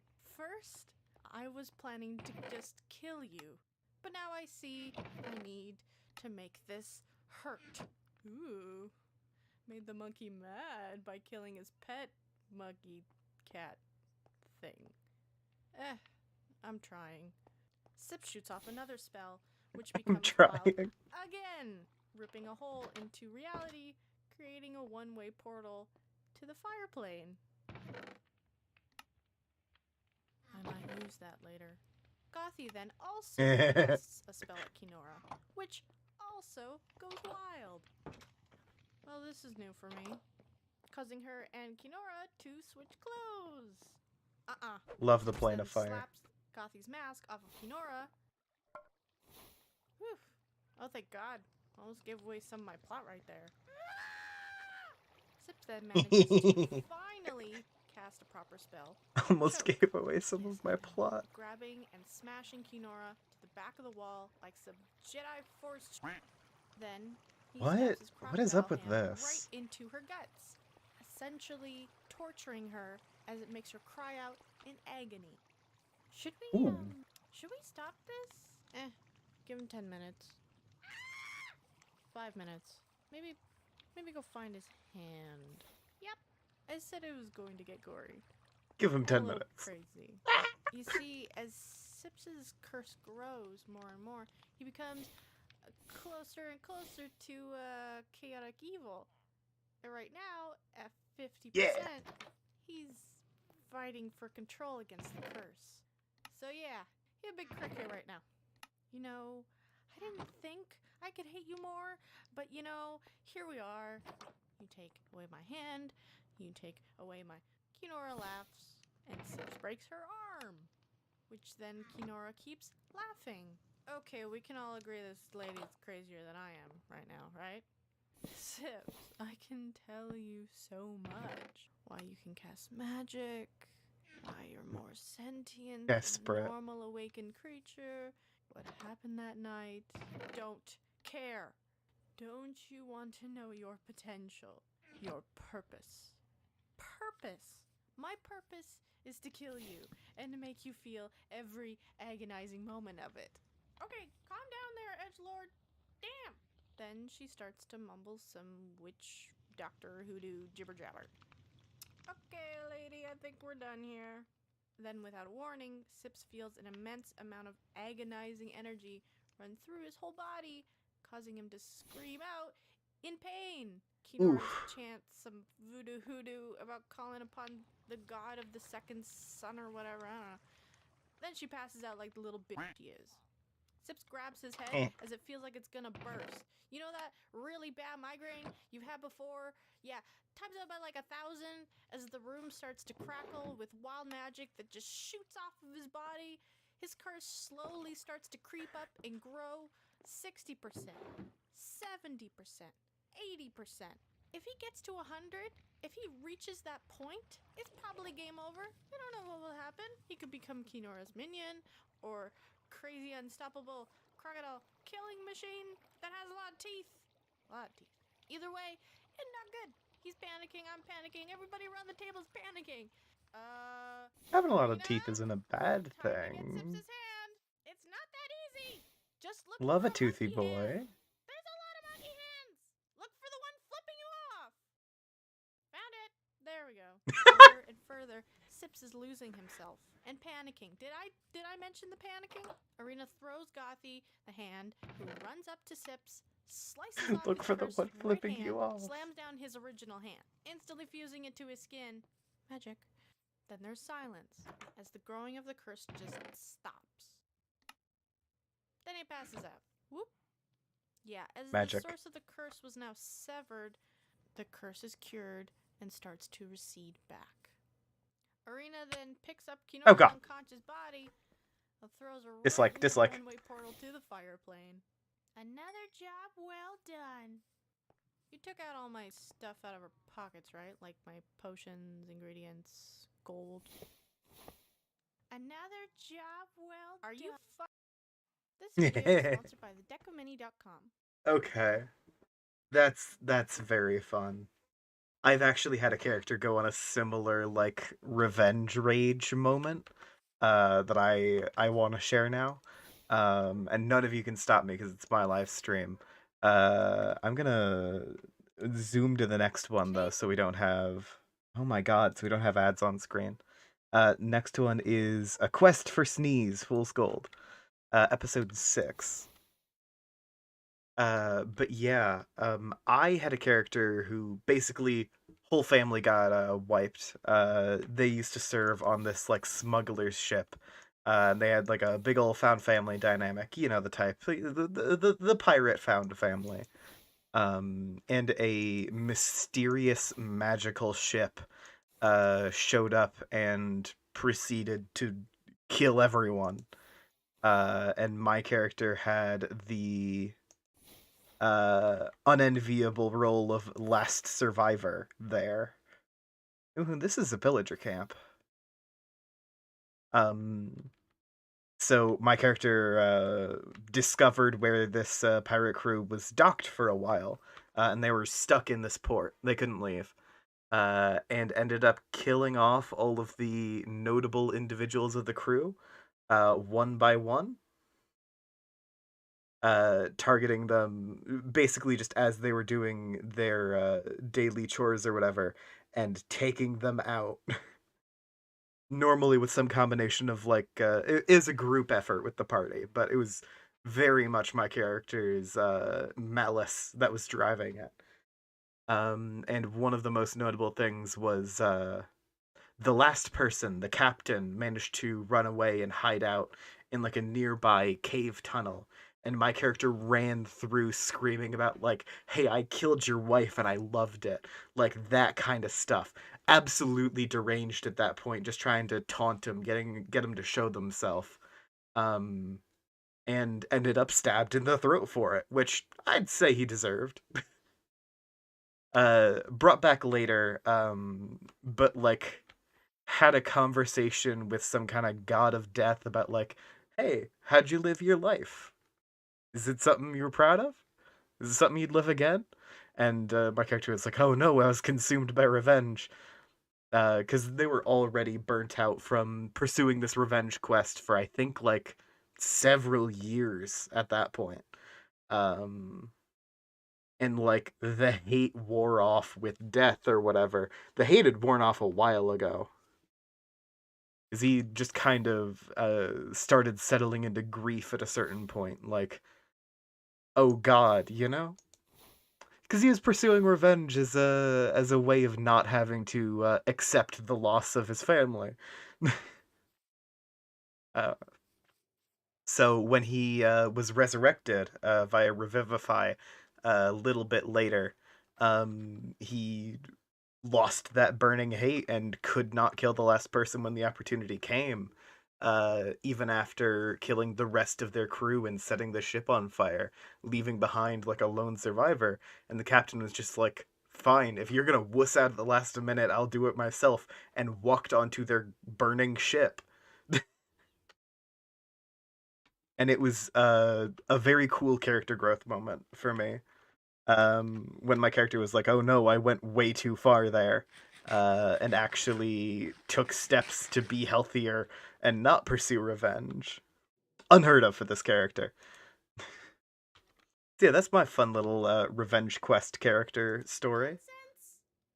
Back to the content. So last we left off, a lot. Back to the other there people's was a lot content of that I'm stuff. reacting to. In no particular 'cause I'm order, Sonora tired. was thrown into the fire plane after Sips went a bit crazy, got his curse removed, and passed out. Oh wait, hold on, I can look at the... Owen Sneeze is dead. Very, very dead. A concerned Gothy and Arena are huddled around Sips's unconscious body as they What see is that the this? curse completely recedes. Now, they're concerned because in the group we've always kind Those of are all worried empty, none of them are about loot. what would happen when we cured the curse. I mean, was it linked to Sips's consciousness? Would he become a normal monkey again? We knew that he was awakened with the magic from the curse, but I mean, this is Ooh, a buried treasure. campaign ran by Felix, so anything could happen.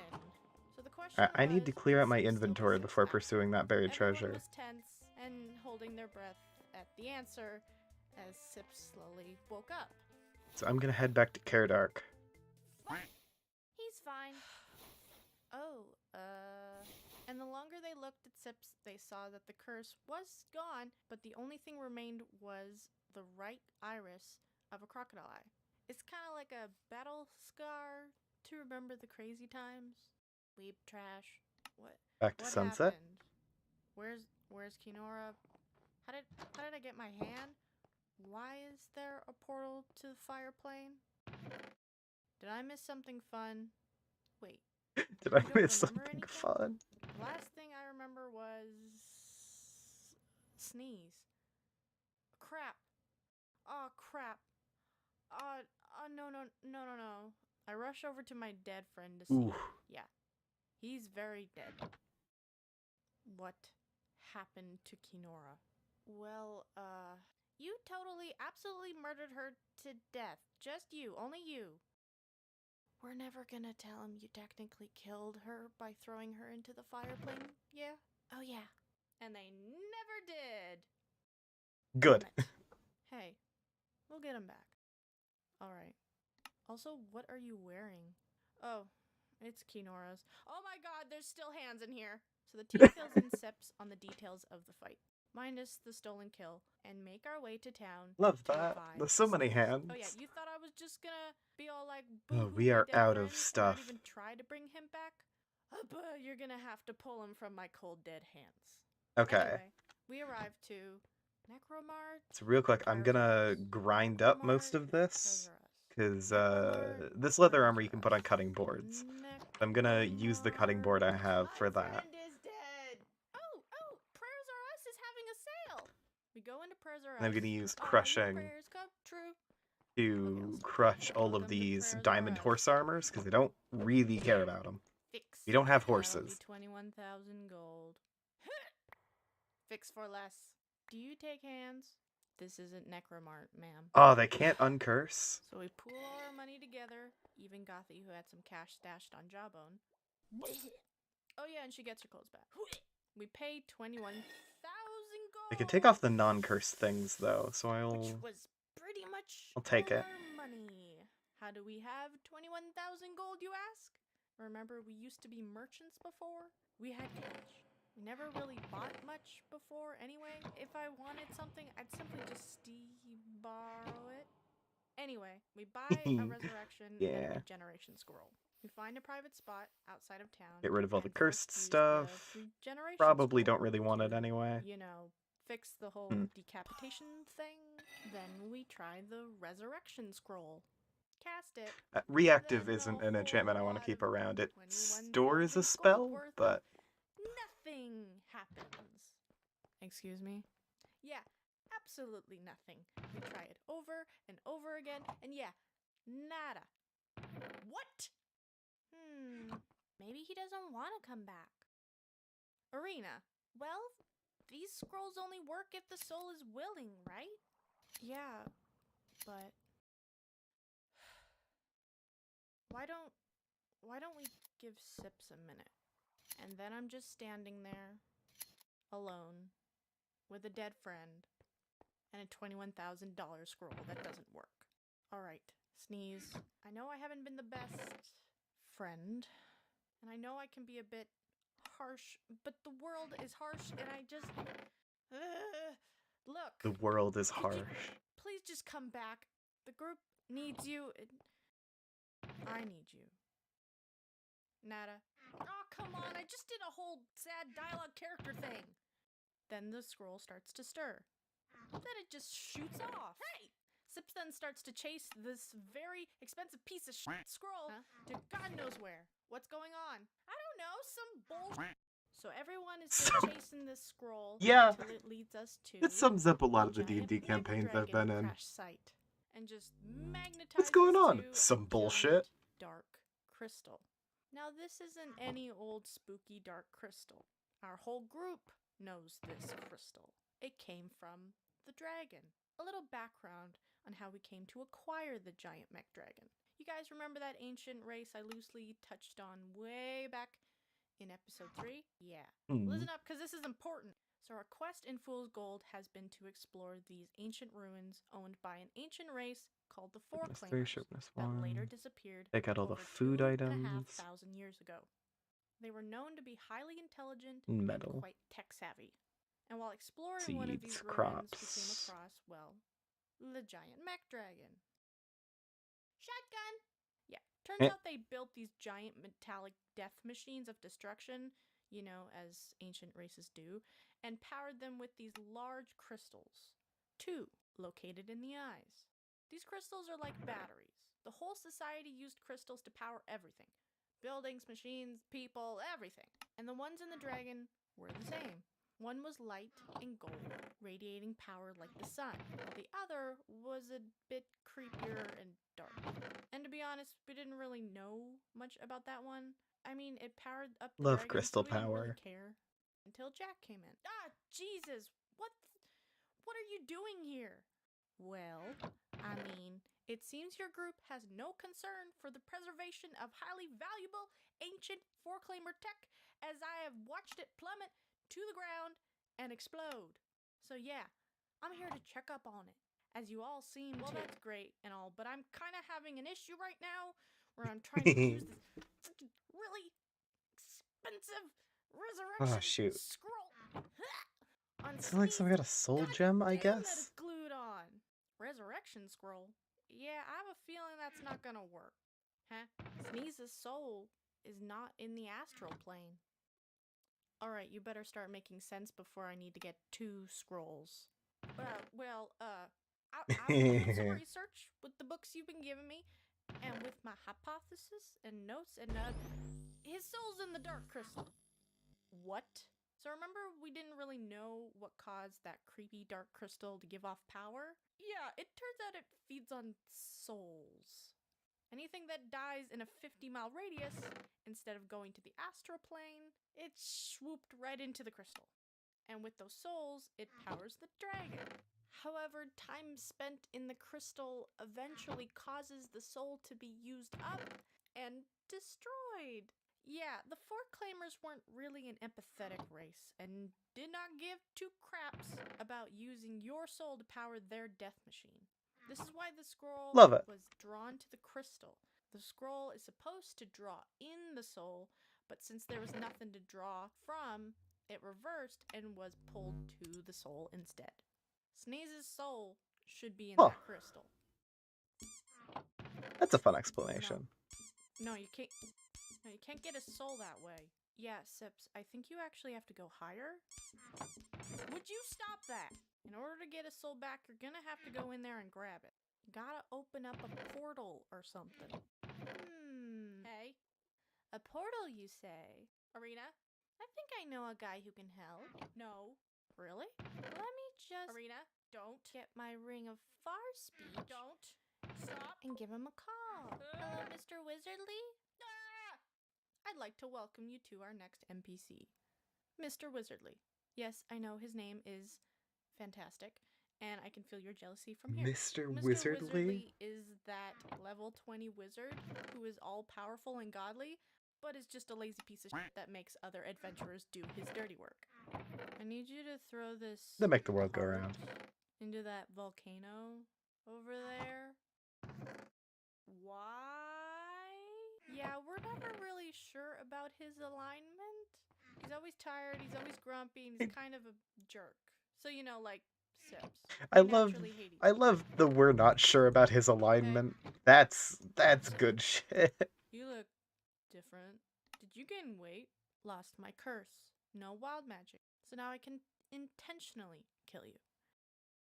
So, what's this about? I was in the middle of doing nothing, and I really would like to get back to that. We need a God, that's a portal mood. open so we can go inside this crystal. It has my dead friend's soul in it. Oh, sorry you lost your friend thing. Sneeze. Bless you. Well, alright. I'll do it, but this is gonna cost you. Add it to our tab. Her tab. Mr. Wizardly bazaps open Her a tab. portal to the spooky crystal plane. I can only keep it open for like 5-10 minutes. So be quick. Sips hands I Sneeze's feel like he's body over making to this up as Arena, he goes along. and he and Gothy travel into the crystal plane to God knows what. I wonder if I should have reminded them that everything they've killed up to this point will most likely be in there. Oh yeah, since you guys did kill that dragon a while back. This video is sponsored by the Deck of Many Humble Wood. Okay, I can already tell that's That's gonna be a very fun episode. Gods, I am just out here processing ore in the background, too. I just exist. Art. Today's video is sponsored by the Episode 7, Gothy. Everything hurts and I'm dying. Let's go! Last time the Fool's Gold team tried to bring back Sneeze. It didn't go great. Cause turns out his soul was in the dragon dark spooky crystal that sucks up souls in a 50-mile radius to power its Relatable. I've been in a soul crystal before. That's the thing. Now Sips and Gothy travel through a portal at Arena's expense into what we assume is a pocket plane of spooky souls. And yep, pocket plane full of spooky souls. Well, this place is everything sucks. Terrible. Let's just hurry up, and then we see some souls we recognize. Group of goblins, giant spiders, and a bunch of sheep. Not gonna explain the sheep. They got what they deserve. Oh, and you guys might be wondering if Kinora and the Tarrasque are in here as well? Well, first of all, What's with the sheep Tarrasque hate? was choked out, not killed. That thing is literally unkillable. I don't know what else to tell you. As for Kinora, she technically died in a one-way portal to the fire plane, so her soul is on that side, not this side. Thank God.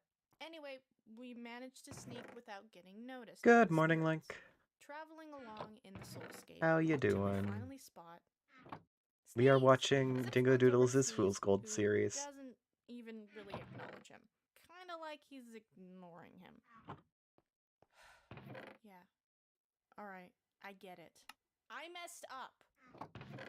Bad. But I mess up a lot, if you haven't noticed. And for once, I thought I could handle something on my own, but in the end, I still needed help. Like I always do. And because of that, Man, I got you killed.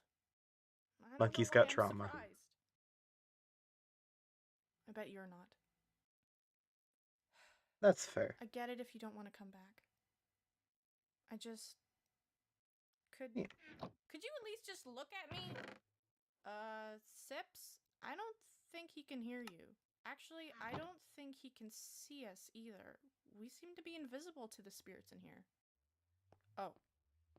Did you wanna talk? Nope. Okay. Alright, well, what if Sips touches Sneeze and instantly a feeling of connection comes and snaps Sneeze out of that dead funk and he turns to see Sips.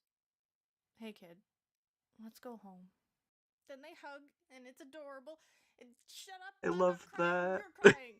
But this moment is cut short as we hear, Sips? You know how Sneeze can Oh, see man's us poured now? his heart Well, out. I think all the spirits are able to see us now.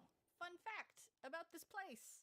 Making contact with the spirit kinda causes you to pop into their playing field now.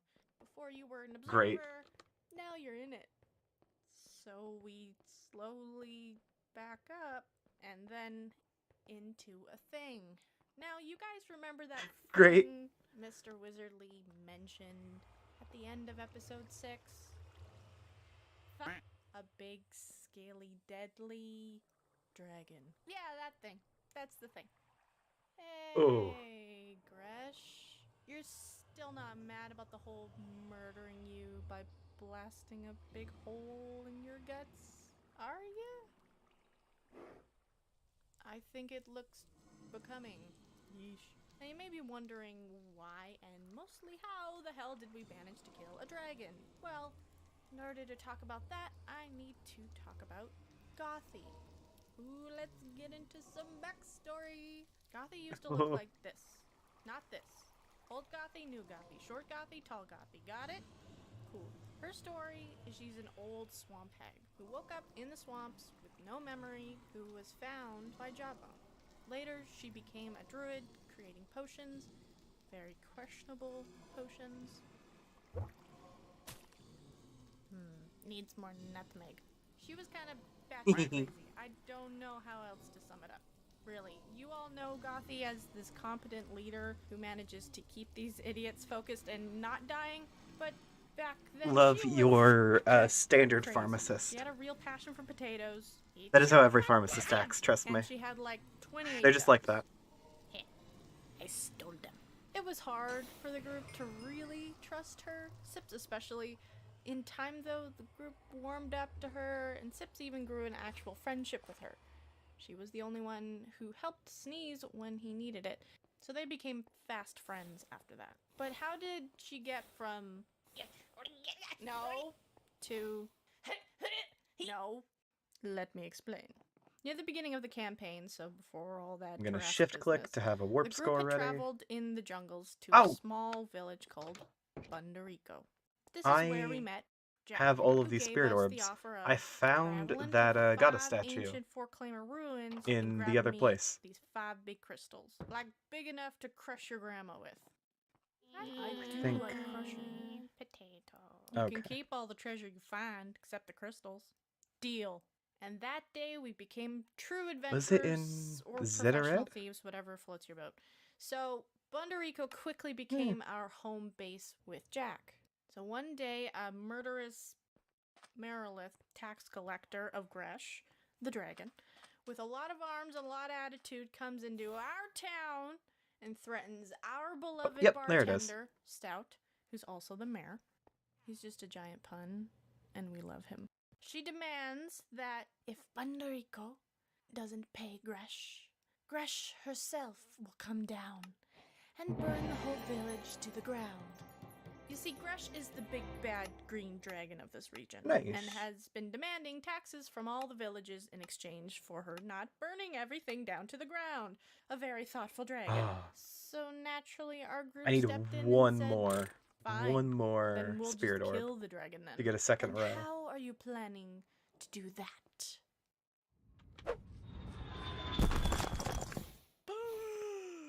And when were you gonna tell me you have a giant ancient four-claimer mechanical dragon? Never. So, with ridiculous amounts of prep I love and that. praying to the D&D Yeah, I know god, what stamina does. we Don't worry. managed to face off with Gresh. Don't worry, my besties. mono, I know that the Dragon stamina is only v- useful for the paraglider I don't use. Mech Dragon. One of the most epic battles ever perceived in D&D history. And I am not gonna animate it, because I am one woman, and get off my back! So we fight. I understand. I and get it's it. epic.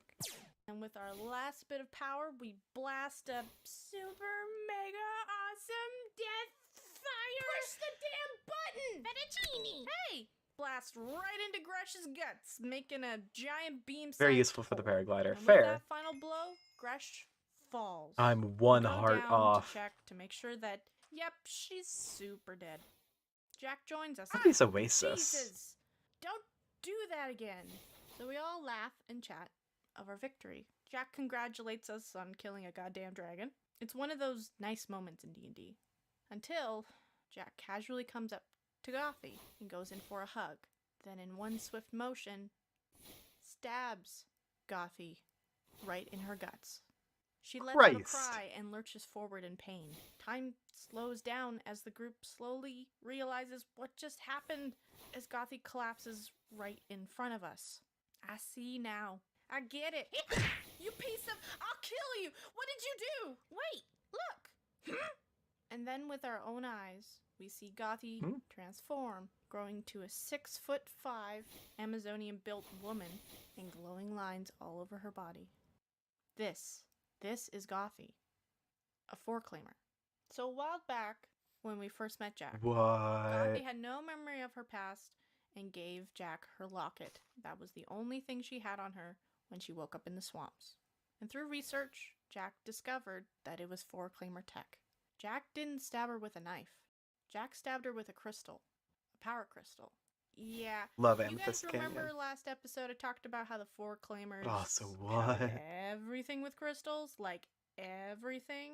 Yeah, it turns out they figured out how to power themselves up with these 3-inch crystals called power crystals that extend their lifespan by several hundred years. Turns out Gothy was not a old swamp hag. She was a four-claimer without a power source.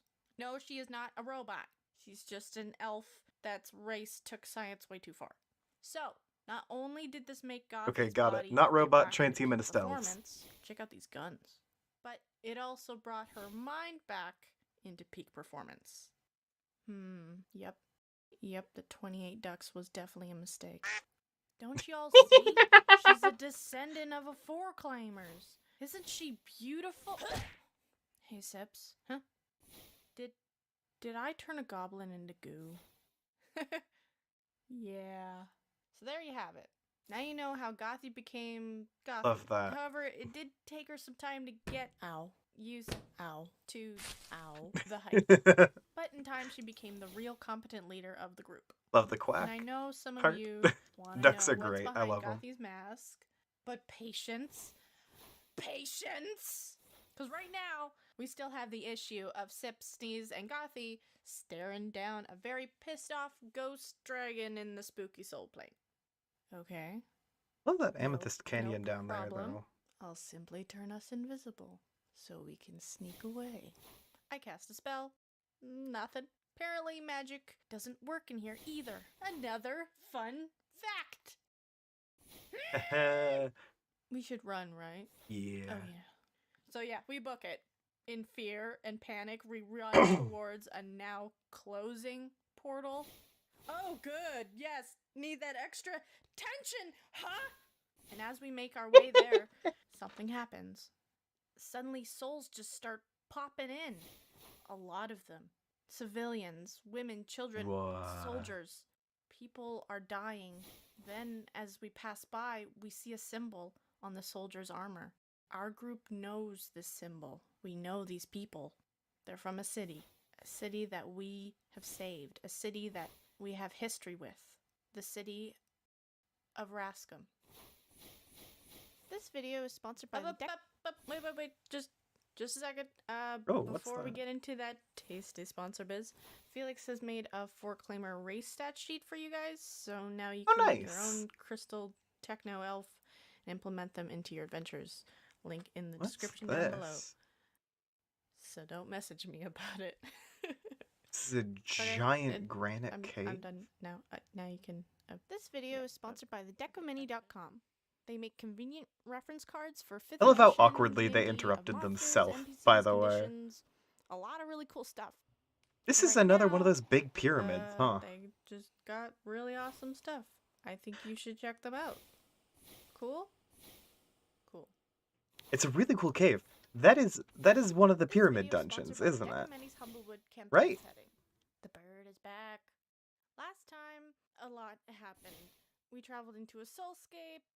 Everything sucks. Reunited with Sneeze. Ran into a dragon. Yeah, Introduced you to that all was the people top of a Gothy. pyramid. Heh, I stole them. Who went from a 3 to a solid 11. Check out these guns. With some crystal stabbing. Yep, Oh, and pyramid. now Sips and Gothy are running for their lives, being chased by a soul dragon and trying to exit through a now closing portal as dead people are popping in all around them. Oh, Did I miss anything? Alright, let's go. Sips and nice. Gothy, seeing all the souls around them, shout for them to move their asses into the portal or be left behind! Like poetry. So we grab as many souls as we can and... Is that supposed to happen? Along with Gothy and Sips. And just like that, the portal closes. I love So, is that out of supposed the to portal, happen? Just resurrect Sneeze. So I managed to resurrect Sneeze without any more inconveniences. And like that, our 4-3. stabby thing is back. Okay, that's enough emotions for today. Okay, there's a Now ton of we gotta puzzles in deal this with room. Love it. another matter. Oh lord, what now? We think Rascom's under attack. What? Bummer. Rascom? You mean that city that you guys saved with the cone? Hairbrush. Rolling pin. Hairbrush. Now it's time to tell you the tale of how the Fool's Gold team saved an entire city with a single hairbrush. So before the whole Gresh fight and stabbing Gothy thing, in search of one of the crystals from Jack's quest, we traveled to a large city in the jungle called Rascom. A standard city, large fortified stone walls, big drawbridge, and a massive four-claimer crystal addiction problem. You know, city Oh, great. because turns out this city has been consuming this highly addictive crystal like candies that are being mined from the four-claimer ruin underneath the city. dare someone to eat it. I'm already doing it. But as Gorthen tries to Oh eat the my crystal God. candy, it just breaks his teeth. I feel betrayed. Seems like the citizens, through time, have adapted their teeth to be able to eat these candies. So, Huh. no drugs for us. Hey, Ray. We travel to meet our next quest giver and NPC, Texas Thelonious, a stuck-up high elf researcher who is Jack's colleague that also studies foreclaimers. He's nosy and snooty and thinks everybody has a lower IQ than him. So, you know, top NPC material for this group. We meet up with Tex. Now, I need you to... Wait, so you don't have an accent? Why would I have an accent? That's idiotic. Well, I mean, Texas. Huh? I get it. 'Cause he elf. Actually, I like his voice. Oh, well, I love your voice as well. Oh, well, thank you. No, thank you. Oh, really? No, it's quite all right. Fine. No, oh, it's really nice to meet someone. So anyway. Oh my tells God. us that I need you to go to the Foreclaimer Wait, did it close the thing? ruins and grab me a sample of this specific Hold on. crystal. If I get this, I might be able to cure Rascom's addiction problem.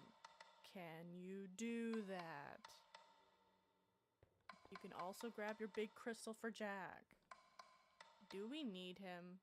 But there's a catch. The Foreclaimer ruins are controlled by the city's brutal tyrant leader, the Baron. An absolute Oh, you've got to go hitman, back on that rough same and path, huh? merciless. He rules Rascom by controlling the population with addiction, making people rely on his supply, and he's the drug cartel. He's literally the drug cartel. So we kind of have two options. We sneak through the sewers to gain access to the ruins, or we somehow get the Baron to let us in. This sounds like a job for a bit of seduction. Okay, yeah, I'm taking the sewers. Come on, Gothy. Who are you again? So the group splits up to Felix's delight. Sip, Sneeze, Gothy, and Jawbone travel through the sewers. What a nice cat. While Gortha and Julian accompany Arena Love that cat. with a sparkly Drop charisma an item check on the to plate? produce That the would make Baron. sense, wouldn't it? So, subbed. We all make our way into the ruins. Gothy and Sips find the large crystal. Grab some loot. Okay, and let me find go back something on... interesting. Documents. Reading that these large crystals are not only jam-packed with sun energy, but also have a bigger purpose. To power up something. Something big. All 5 crystals, when placed in specific locations across the map, open up a massive portal. But why would the Foreclaimers make a giant portal? And where did it go? We don't know. Yet. This is why Jack wants the crystals. It's because he wants to open up the portal. Tomato is a fruit. While that happens, the rest get a tour of the drug operations and sneakily grab a sample of the crystal stuff Tex Oh, wait, wanted. Mission accomplished. Did a thing there. Okay. Until when we go to find Tex, he kind of got kidnapped. Yeah, by the Baron's men. Whoops! We find an invitation to a fancy party being held by the Baron, advertising a meal you'll never forget. They're going to eat him. Oh yeah, they're gonna eat him. I go get salt.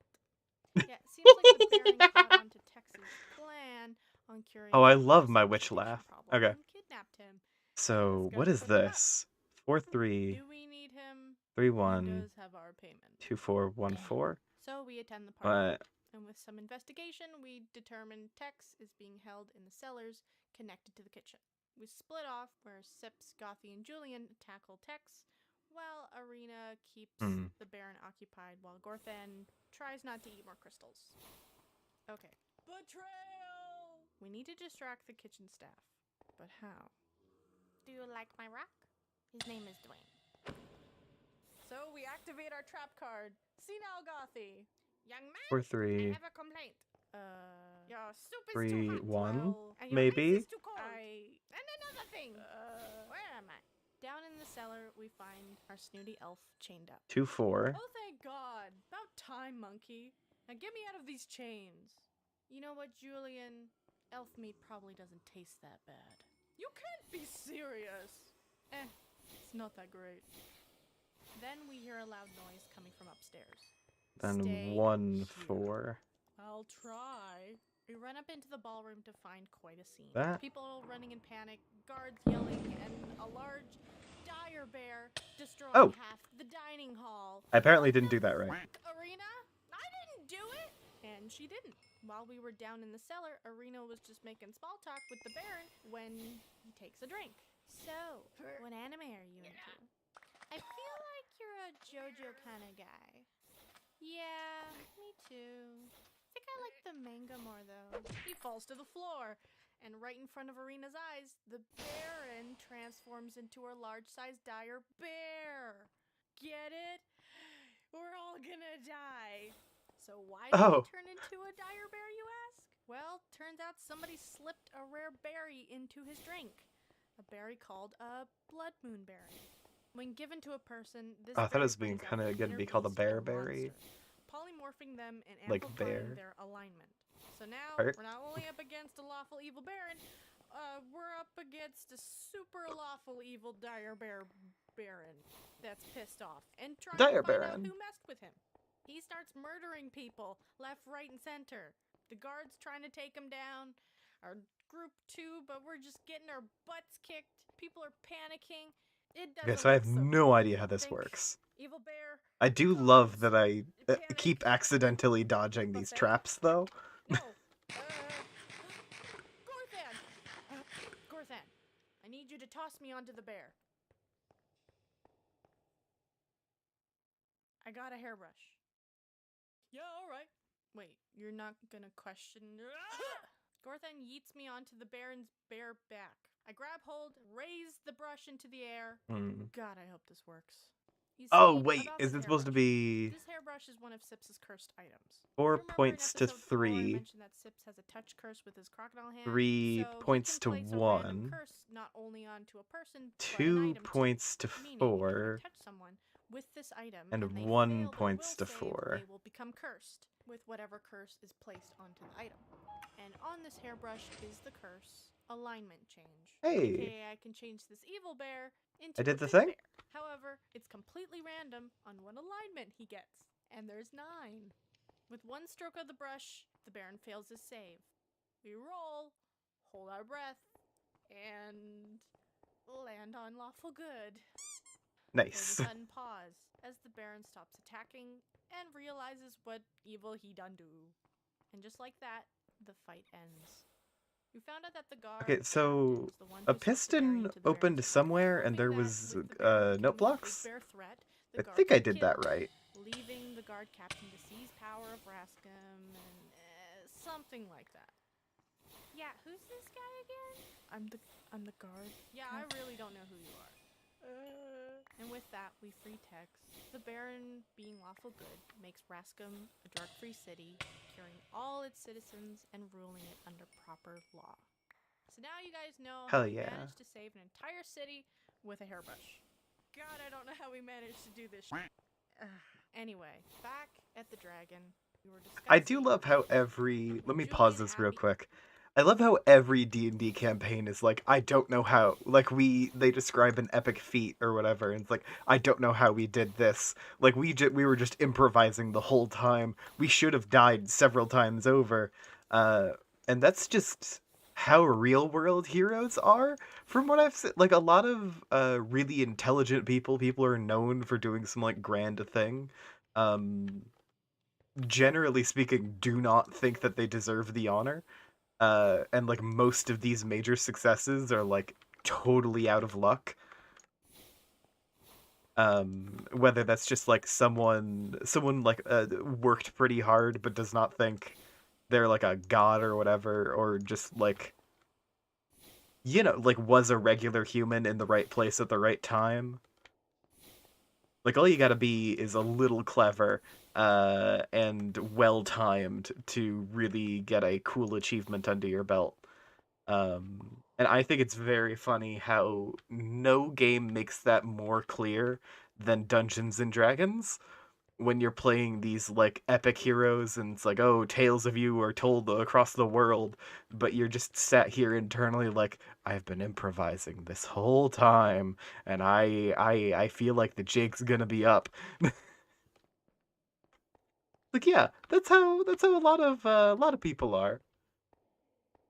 That's how it goes. That's just how like people are like. What is this? Is that always here? Did I open that with the puzzle?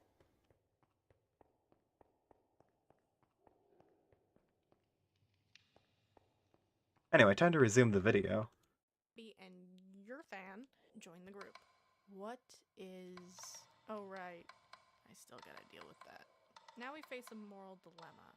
Do we fix and use the dragon in order Wait. to save Rascom, knowing that it uses souls? Or do we try to fight whatever it is attacking Rascom on our own? I don't know if we can use this in good conscience. Where did the crystal go? What? It's a big, powerful dragon who can easily kill all our enemies. Sips. It's fine. After 2 to 7 missions, we'll simply retire it. No big deal. It's not like it's... Then the dragon starts to move on its own. In its injured state, slowly starts to walk towards Rascom. Oh gods. Huh. That's new. This video is sponsored by the Decameni's Humblewood campaign setting. I love For now, that's the new. pre-orders are up at the Decameni.com, Another one of and the PDFs world's are many available. amazing It's a tropes. campaign setting with birds. You get to play as a bird. I'm not gonna freak out about the birds. Also, yes, apparently you can hit Also, if Enderman you're with gonna be at these Gen magic Con, spells. go say hi to them at Didn't think that was 2961 possible, but here we are. in the Entrepreneurs Avenue. Tell them how much I... And I have no idea how all this is meant to work, so Also, I'm just gonna another shirt. take the easy route here. Today's video is sponsored by the Decameni.com. I'll Okay. analyze So, the last redstone time or was whatever Soul later. Portal, Resurrected Sneeze. Okay, that's enough emotions for today. Told you how we saved the city of Rascom with a hairbrush. God, I hope this works. And now our giant mechanical dragon death machine is walking on its own towards the now under attack city of Rascom after someone reactivated it by putting back the dark spooky crystal into the dragon. Someone. What? So let's move on. The group stares on as they see their ride slowly walk away. Should we do something about that? Probably. Anyway, I gotta go. What? Yeah, see, outside of game, in the real world, we took a small break after the dragon started to walk because Julian and Gorthan had a baby. No, not the characters, the players. Get that fanfiction out of here! So, due to them having a kid, they kind of had to leave the campaign entirely and take care of the kid. So, Julian and Mirthan, which eventually turns back to Gorthan. Oh, thank God. Peace right out, right to Bundarico. Sorry, diehard Julian and Gorthan fans. But let's move on! What? Eternal slumber? Oh my god. Oh my god. Well, I'm out. Wait, what? You can't be serious. I mean, you could at least teleport, go check up on Rascom, or teleport us there. Oh no. Oh no, I can't hear you over me not caring. Oh no. Mother... God, I hate that guy. I think it's time Is to this go. the door I unlocked with the upstairs Come on. puzzles? We're so close to getting the last 4-claimer crystal and opening the portal. It's literally right over there in the ruins. Well, the plot says we're going over there. Yeah, Jack, Rascom's obviously under attack. So? Cities are under attack all the time. I mean, Alchemist Quarry was just under attack yesterday because somebody released an apocalypse of murder and destruction while singing terrible karaoke. Hey. Yeah, come on. The singing's not that bad. I just can't believe it. We've come all this way, and finally, for once, Okay. we've almost reached a true archaeological find that will forever go down in the history books, and you want to go off for potential weeks to save a city that you think is under attack? So you could just we'll send you a postcard. Nice. No, we won't. So we ditched a very peeved Jack and managed to make our way onto the moving dragon Incredibly towards deserved. Rascom, and why is Man seems like a jerk. Arena invited me to a potential war zone. What? Arena, can I talk to you for a second? You can't possibly be thinking of bringing this cotton candy ball to a place that's going to be filled with destruction and death? Death? Arena? I thought we were going on an ice cream date? I mean, she's like... Wait, how old are you? 28. 28? Are you sure? Hey, look. I really like her. I think she's cool, cute, and nice. I want to go on a date with 28? Red Panda, and you're not gonna blow this for me. I hate this already. Should we be trying to figure out why exactly the dragon is walking on its own? Nah, there's no rush. Yeah, it seems Now, fine. who wants to play cards? So on the back Seems of the deck, exactly like tell my this dragon list of to play priorities here. cards as we travel towards Rascom. Then we see it. A war-torn Rascom with an enemy army outside its gates. Suddenly, we hear a deafening noise from the dragon as it comes to a sudden stop, facing directly towards the city. Then the dragon slowly opens its mouth and They just starts get a to charge up a large beam of death thing pointed at me. Rascom. You remember the dragon is powered partially on souls? Well, when we released all those souls from the crystal last episode, it became low on power. So its instinct was to find more power. This is why it was walking on its own. It went into survival mode to find a large source of souls, aka How did those boots have Army Curse of plus a Vanishing city and twice? free souls galore. Alchemist Quarry wasn't big enough, apparently. So you see, it powers itself up by murdering. Isn't that neat? We try to take control, but nothing works. The dragon is deadlocked onto the city, ready to blast it into a smoldering crater. Do something! Me? Aren't you a four-claimer? This is your tech! Do something! Me? I don't have any memory of the four-claimers. I don't know. Hey, dragon! Stop it! The dragon continues to charge up its death beam as we're running around screaming. Till Arena, maybe we move the head, change the direction? What? How? I don't know. You're a sorcerer. Magic? Frickin' Magic? Arena casts fly, moves Sips to a proper angle where he casts blasting force, pushing the head just as it shoots off its beam, missing most of Rascom, blasting the side of the wall of the city, aiming towards the enemy army, vaporizing them in an instant. Rad! Then we hear the dragon charging up again. Not rad.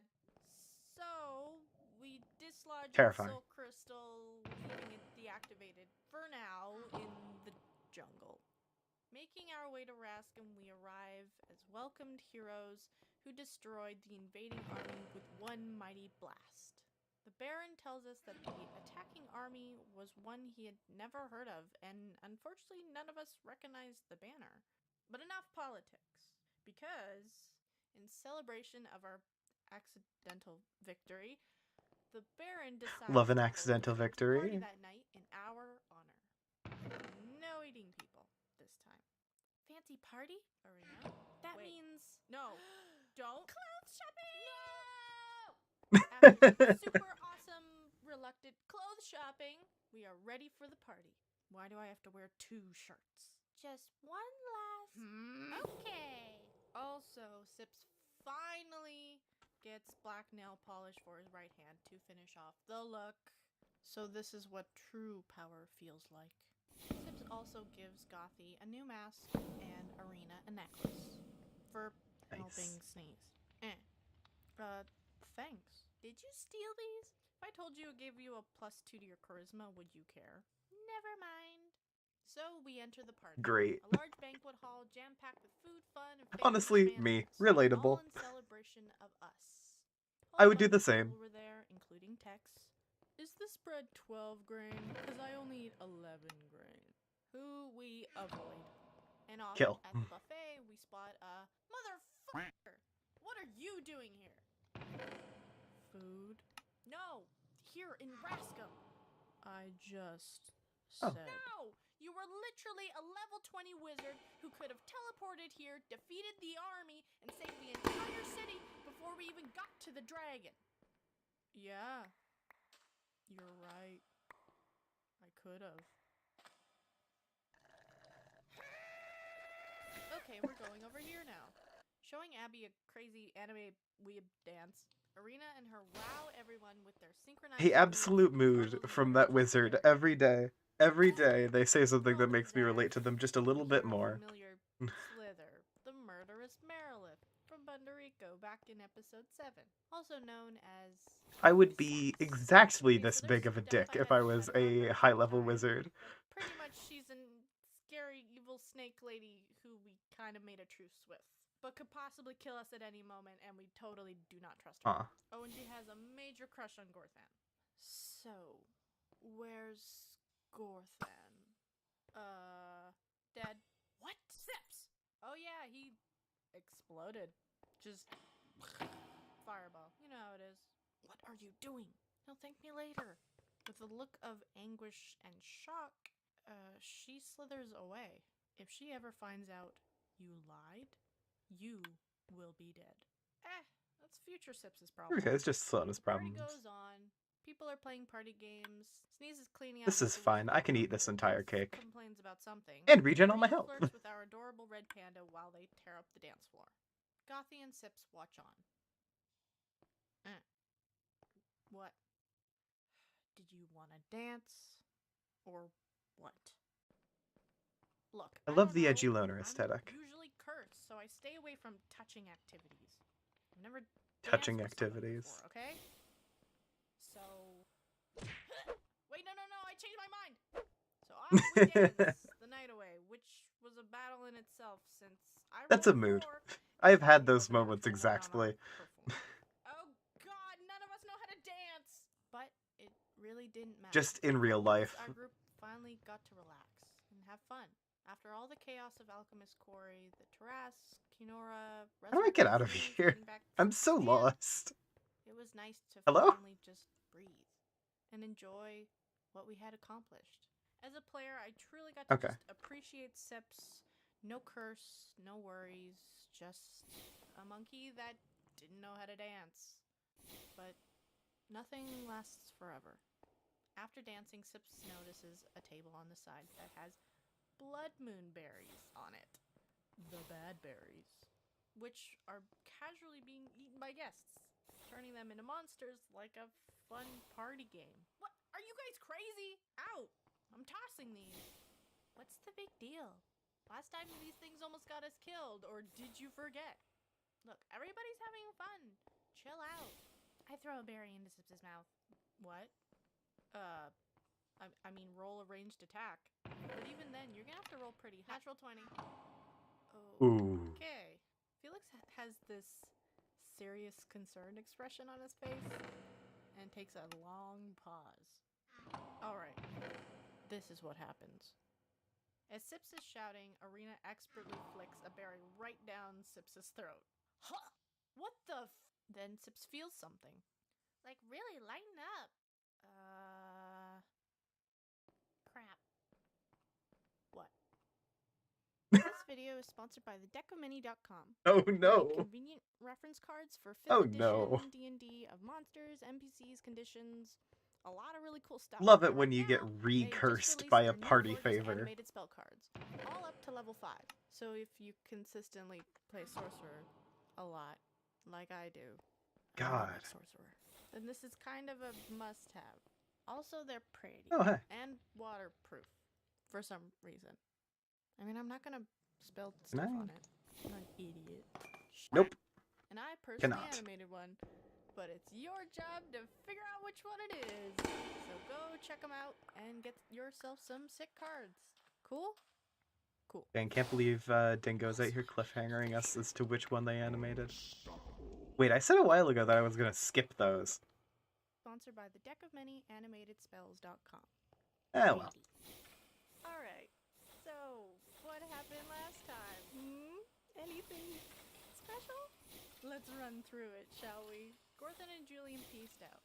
We added a red panda relationship to our party, saved Rascom again from our rogue dragon. Got fancy.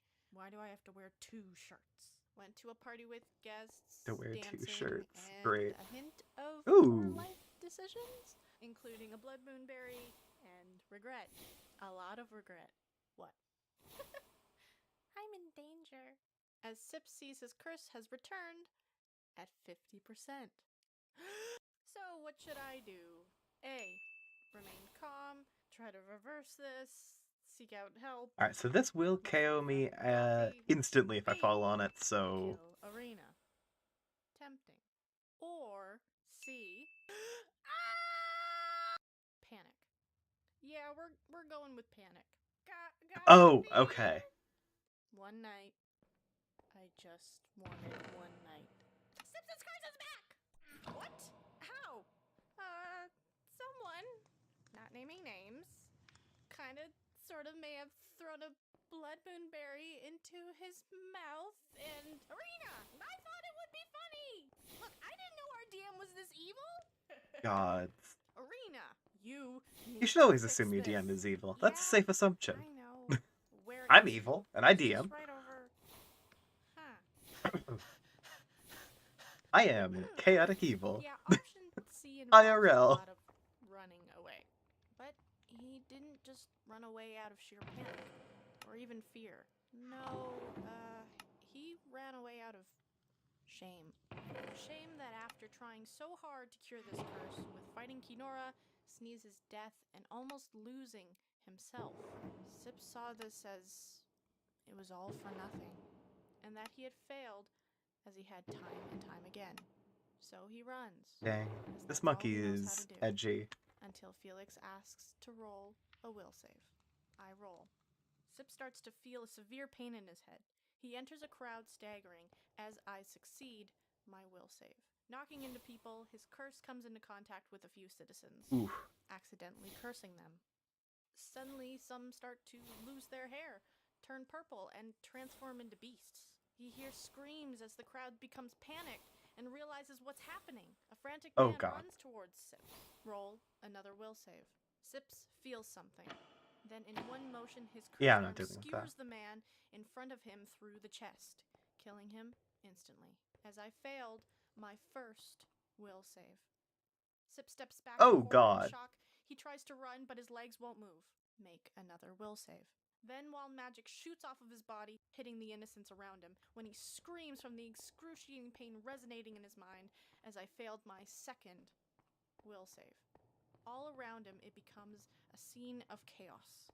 He can't see straight, his Where- mind is rushing, he's fighting to Where keep am I control. going? I'm Tries so to cast lost. Dimensional Leap to get out of there, but make another will save. He feels it all throughout his body, the overwhelming feeling of terror, rage, and eventually madness. As I fail my third and final will save. Only at 50%, Sips loses that control he was holding on to, and his mind falls into the black. In his last moments of consciousness, he hears a voice, a male voice, stern and precise. Simply say, calm down. Back at the party, where Arena is Oof. frantically looking for help, while Gothy quickly takes off to look for Sips, her spear in hand. Now, Oh, God. just Oh, need no. to figure Oh, out heck. where he went. There we go. She rushes in to find a brutal scene. Yeah. Full of destruction, death, and an unsettling Sips. Hey. We can fix this.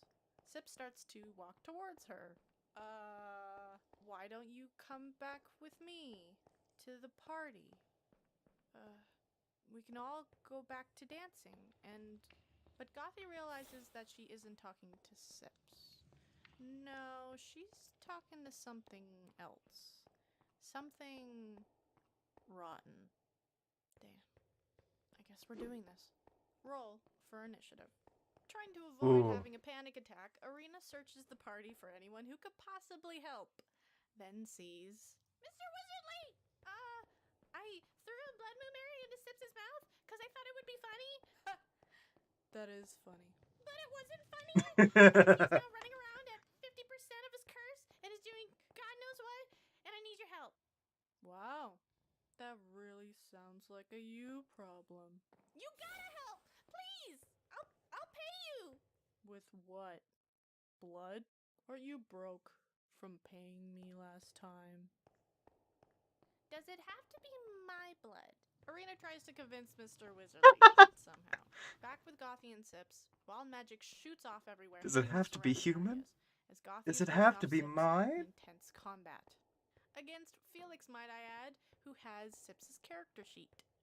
Very fun! Oh no. Slashes and cuts to her, Gothy pushes him back.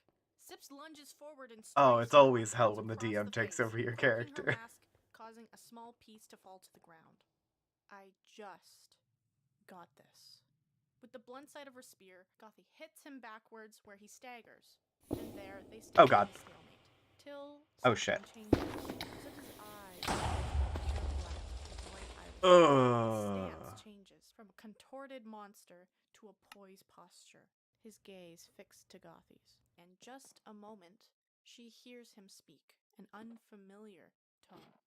And all Ooh. he says is, "Run." And he gets knocked out. Whoop.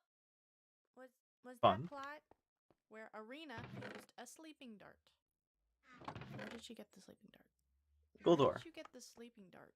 Does it really matter? I mean, are you okay? Yeah, I'm fine. And reluctantly falling behind is Mr. Wizardly. Wow, this party looked like it was way more fun. All right, Mr. Wizardly, do your thing. What? Fix. Oh, I don't know how to fix this. What? What do I look like? A cleric? I'm a wizard. Yeah, a level 20 wizard. You must be able to do something. I mean, I could kill him. Arena! I'll do it for free. Let's make that an option B. Or Z, or how about never? Oh my god. One of those Crew berries cruiser. caused it, right? Well, it should wear off by morning. Alright, maybe I can... Mr. Wizardly reaches down and touches Sips's arm. But as he makes contact with his skin, a question comes up in the group. Has Mr. Wizardly ever been touched by Sips's cursed arm? Oh no. Oh yes. Oh shit. god.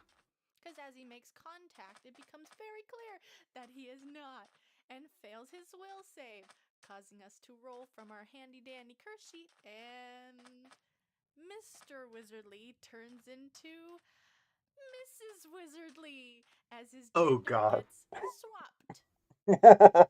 Huh. Alright, come on, it's not that bad. These are the moments I live for in D&D. I love a good anticlimax. So, with a bit of magic, prestidigitation, and some mending, they fix Sips's clothes and leave him in a guarded room in the castle, while Arena and Gothy are taken to the Great. Baron, where they explain the whole situation. The berry, Sips losing control, Mrs. Wizardly, all of it. The Baron, first furious, slowly becomes a bit more sympathetic. After all, he can kind of relate. He excuses the party for the mishap, but sees it as a favor for previously saying Rascom twice. So now we're even. So there is this looming question in the group now. Ooh. Why the heck was Sips's curse back? Why did he lose complete control at 50%? And was he stuck at 50%? Would he remember? And if not, how could we possibly tell him? There's a lot of at the table right now. The next day arrives. Arena I'm and Gothy feeling it too. successfully avoid I'm jail, very and to Sips's obviously. room where they find Oh down. my god, yeah, that's Ignore a that, as situation. the effect of the berry wore off. Oh, thank God. Then he wakes up. What are you doing in my room?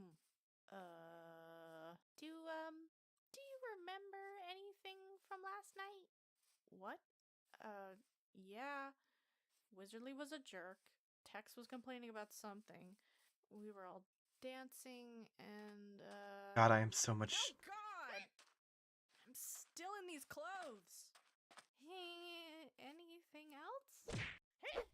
Arena, I don't think he remembers. You need to tell him. I know, I just... Wait. Tell me what? That breakfast is ready? Oh, okay, cool. Why are you like this? Look, I just gotta wait for the right moment. Fine, but remember, this is your mess. I'm realizing I You gotta forgot be to the bring one any to tell equipment, but him. that's probably You're trying fine. to avoid being murdered here? Wait! Where's Sneeze? Yeah, the group looks around the castle and yep, no Sneeze. Slight panic. So we walk towards the town where we run into Mrs. Wizardly. Oh God, Mr. Wizardly has a sister. There's two? Not exactly. What? Oh, Oh damn. god. Good for you. You do you. You wouldn't happen to know where Sneeze went Mrs. after Wizardly's sex party, change would operation. you? Love it. Sneeze. That cat Kanga thing? Yeah, he cleared me out last night during poker. And left with two ladies who spoke of heading to a casino or whatever. Yeah, that sounds like it. Now, if you'll excuse me, I hate you all, and I'm leaving. Yeah, that's fair. Wow. Sneeze would be a decent bluff, What a bitch. considering Gang the walks around looking for not casinos, talking. asking around for Sneeze, but Okay. no luck. More panic starts to settle in. I swear, if this is another resurrection situation, I will murder someone. Sips casts locate object on Sneeze's top hat that he was wearing that night. We get a ping and wander into a dingy alleyway to find the hat, but no Sneeze. I swear to God. We see a small trail of blood leading to a pile of trash, and just there, lying beaten and bloody, is an unconscious Sneeze. That's it! I'm murdering someone! This video is sponsored by the Deck of Many AnimatedSpells.com. Okay. They make convenient animated spell cards for So, you to use in your I 5e think I have spells an with idea of the how to art get in down front there. and the info on the back. I was This video's considering rated for creative more mode, 5e, but I think I so can 2.5. retain my The integrity cards for a really little come in bit. handy since I play caster a lot. I already made this joke, but it's a big issue. So go pick up yourself some pretty cards, and for all of you that thought I animated That was a dancing really lights, cool little arc, I though. would I never love make a the Going my Buck Wild existence. arc. Good guess though, but I did animate one, so next video I will maybe tell you. So go check them out, even to see the pretty art. Alright? Cool. Yeah. So, Today's video is sponsored by thedeckofmany.com. I my really come to thought realize doing this series is that most of or all of my that I D&D can sessions I've use been in this water. consists of chaos, panic, and screaming. But I think that's just a side effect of playing D&D. So last time we kind of had some Also, keep in mind chaos, that I panic, cannot see my screaming. cursor Yeah, as Sips went a bit right bonkers, now. doing some murder and fighting Gothy. The group avoided some Okay. consequences while Arena still keeps forgetful Sips in the dark about what happened. Why are you like this? You know, due to the fear of being murdered. Oh, and Mr. Wizardly is now Mrs. Wizardly. That is my favorite thing. So now the group looks on to a beaten and bloodied unconscious Sneeze just lying in the trash. That's it! I'm murdering someone! Naturally. So we load him up with a healing potion to get him back on his feet and ask what happened. Okay, so through the entire campaign, we always joked that Sips knew exactly what Sneeze was saying, even though he had no tongue. I mean, alright, but I don't know where you're gonna find that many illegal fighting turtles. And Sips does, but me, the player, does not. As in, How do you question a creature that doesn't talk? Fuck. Together we play an intense game of charades like idiots Oh till god. someone remembers pen and paper exist. I never said I was a smart player. Reading, we found out that last night before the whole party Relatable. incident. Sneeze left the party to hit up the local casino. Okay. Since he I was am there that currently Mr. not Wizardly magic, and was so I'm making just more and more hoping cash. that I And don't get good cash attacked he during the did, process of a doing lot of this. it, till the Because I casino am honcho immediately and fucked in the event of an unexpected attack. Vashinko, pretty much the mob boss, challenged him to a poker game, which Vashinko lost, naturally. Accused Sneeze of cheating, roughed him up, stole all his cash, threw him out in the alley. You know how it goes. Were you cheating? Nice. Okay, well, so we just gotta go and find an... Hey, where are you going? What do you think? Gonna go murder a guy? Wait! Ah, God! Arena, what? Well, we should be a bit more tactical than just straight up murder, right? Sure. First I'll go in there, find him, break all his bones, then I'll murder him. Boom. Tactical. Oh, and I'll burn down his casino. He is trying. Good effort. But why don't we try my plan? Here So we discuss go. around the table about Arena's plan that does not involve setting a casino on fire. So, 7 out of 10 plan. But it does involve This us works getting incredibly into well. fancy clothes. I just got out of these. Are you just stalling for time knowing that eventually you're gonna have to tell Sips everything and get potentially murdered? This better work or I will light the casino on fire. And all the loot Let's chests get got destroyed. going. Thought so. Following Arena's lead, we make our way through the casino, seeing that it is not only occupied by lowlifes, but also vampires. But I've got my Still ship build back. Fire. Shush. Through the guards, we get a meeting with Vashinko and enter his office to see him up close and personal. And yeah, Okay. evil vampire lord. Neat. What do you want? Is that the accent you're going for? Yes, I'm going for kind of an Eastern European thing. What do you want? Well, Mr. Vampire. Relatable. I'm not vampire. Why would you think that? Must have read it somewhere. Now, I know how the Baron wouldn't be super stoked there's a vampire lord in the city, but that's not why I'm here. I'm here to offer you a deal, as we'd love to work with you.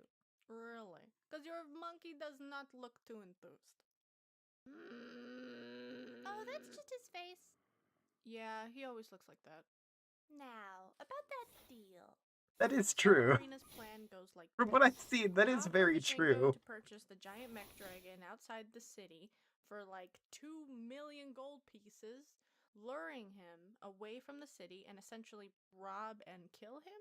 To be honest, I don't remember a lot, but all I know is I'm on the revenge train. So, with some hype and Oh, it's the baffles, classic revenge we train. convince Vashinko to head to the dragon. I mean, we're like D&D car salesmen at this point. Now, you may be asking, or not Alright, at all, I am going to head well, out how can to we take a vampire this out buried in treasure. daylight? Well, See if I can get Felix that, and then I'll has some probably end off the stream. rules that vampires can go in the sunlight, but only if they drink blood on a regular basis. As long as they're fed, they're fine. So, just wanted to make that clear. Don't at me. At Felix. What? Anyway, we travel with Oh. Jawbone, because, you know, he's a good murder machine if need be. We'll And probably arriving finish at the off dragon, right the after groups this video, split. based at the Guards rate begin that I am torture finding on the this. ground, while Vashinko and Sips take a tour on top, leaving us alone. Yes, good. I like buttons. When I cast choke. Yes, we're doing that. I like buttons. Arena and Gothy, hearing this, immediately start combat with the guards.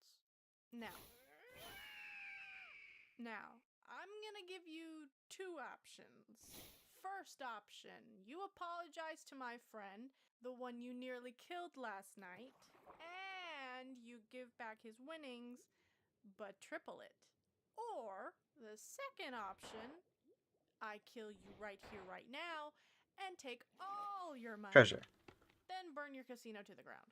I'm personally hoping you go with option 2. As Sips is staring down Mr. Vampire, he suddenly feels something coming over him. Now, do you guys remember anything about vampires?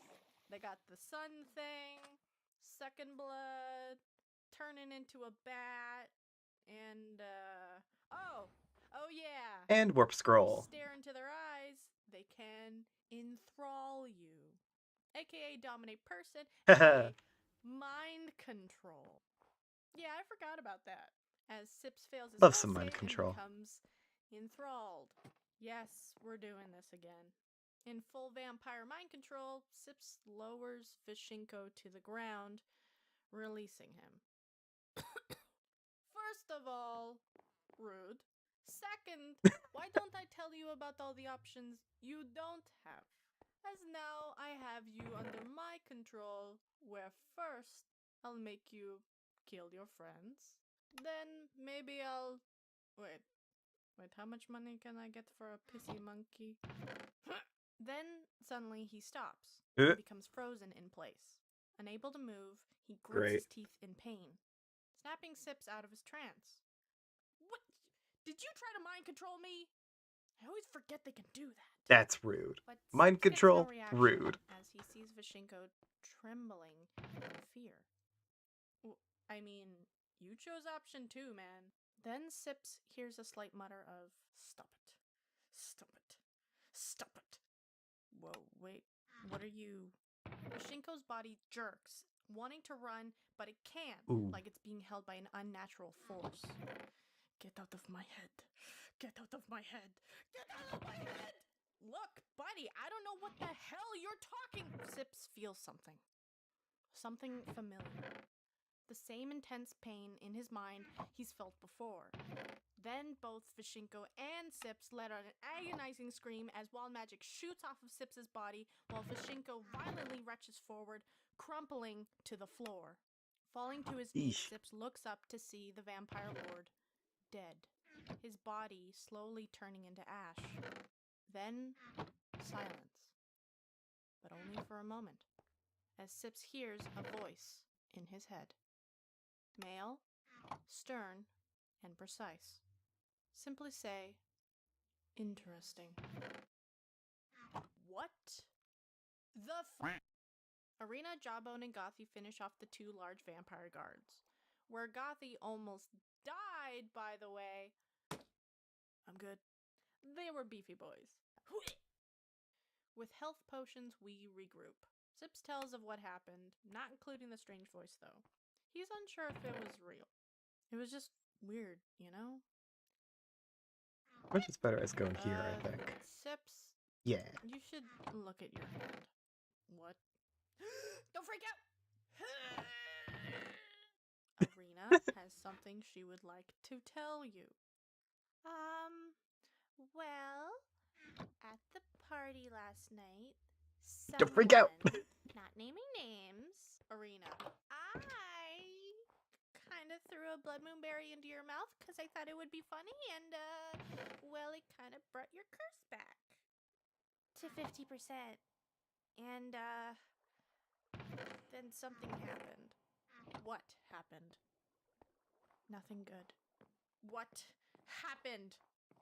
You went insane and killed a lot of people. But it wasn't your fault. Yeah, you were bonkers crazy. I mean, you attacked Gothy, for God's sakes. What? You're not helping, Arena. Look, there's obviously something going on with your curse. It's more difficult than we thought. We'll work together. Find a solution. Maybe we go back to Alchemist, but Sips wasn't listening anymore. Nah, his mind was somewhere else. Seeing his curse come back, hearing all this, it was a lot. All those emotions that were lost last night came back. The fear, anger, shame, and something new. Sadness. Sadness that just when he thought he had control of his own goddamn life, he was back to square one. I know you all want Sips to kill Arena, and as Sips' player, I get it. Believe me. But as much as she's at fault, Sip saw the curse coming back as an inevitability. The berry didn't bring back the curse, because the curse never left. If not the berry, something else, it would come back regardless. It just Oh, shoot. needed time. So, no, he is not murdering Arena today, because instead, Dang. he starts to walk towards Rascom. Where are you going? I'm gonna go burn down a casino. Well, that went better than expected. This video is sponsored by thedecomini.com. They make convenient reference cards for Alright, 5th edition and that D&D is where I think Adventures I'm gonna and leave seasons. off for today. I want to thank everyone who showed up. Really appreciated watching some Saturday morning cartoons with y'all. Actually, watching the Dingo Doodles series that I've been meaning to start for a while. We've left off on episode 11. I can't be certain that we're going to revisit this, so just keep that in mind. And, well, make sure to like and subscribe if you enjoyed the stream. I will see all of y'all later. Bye!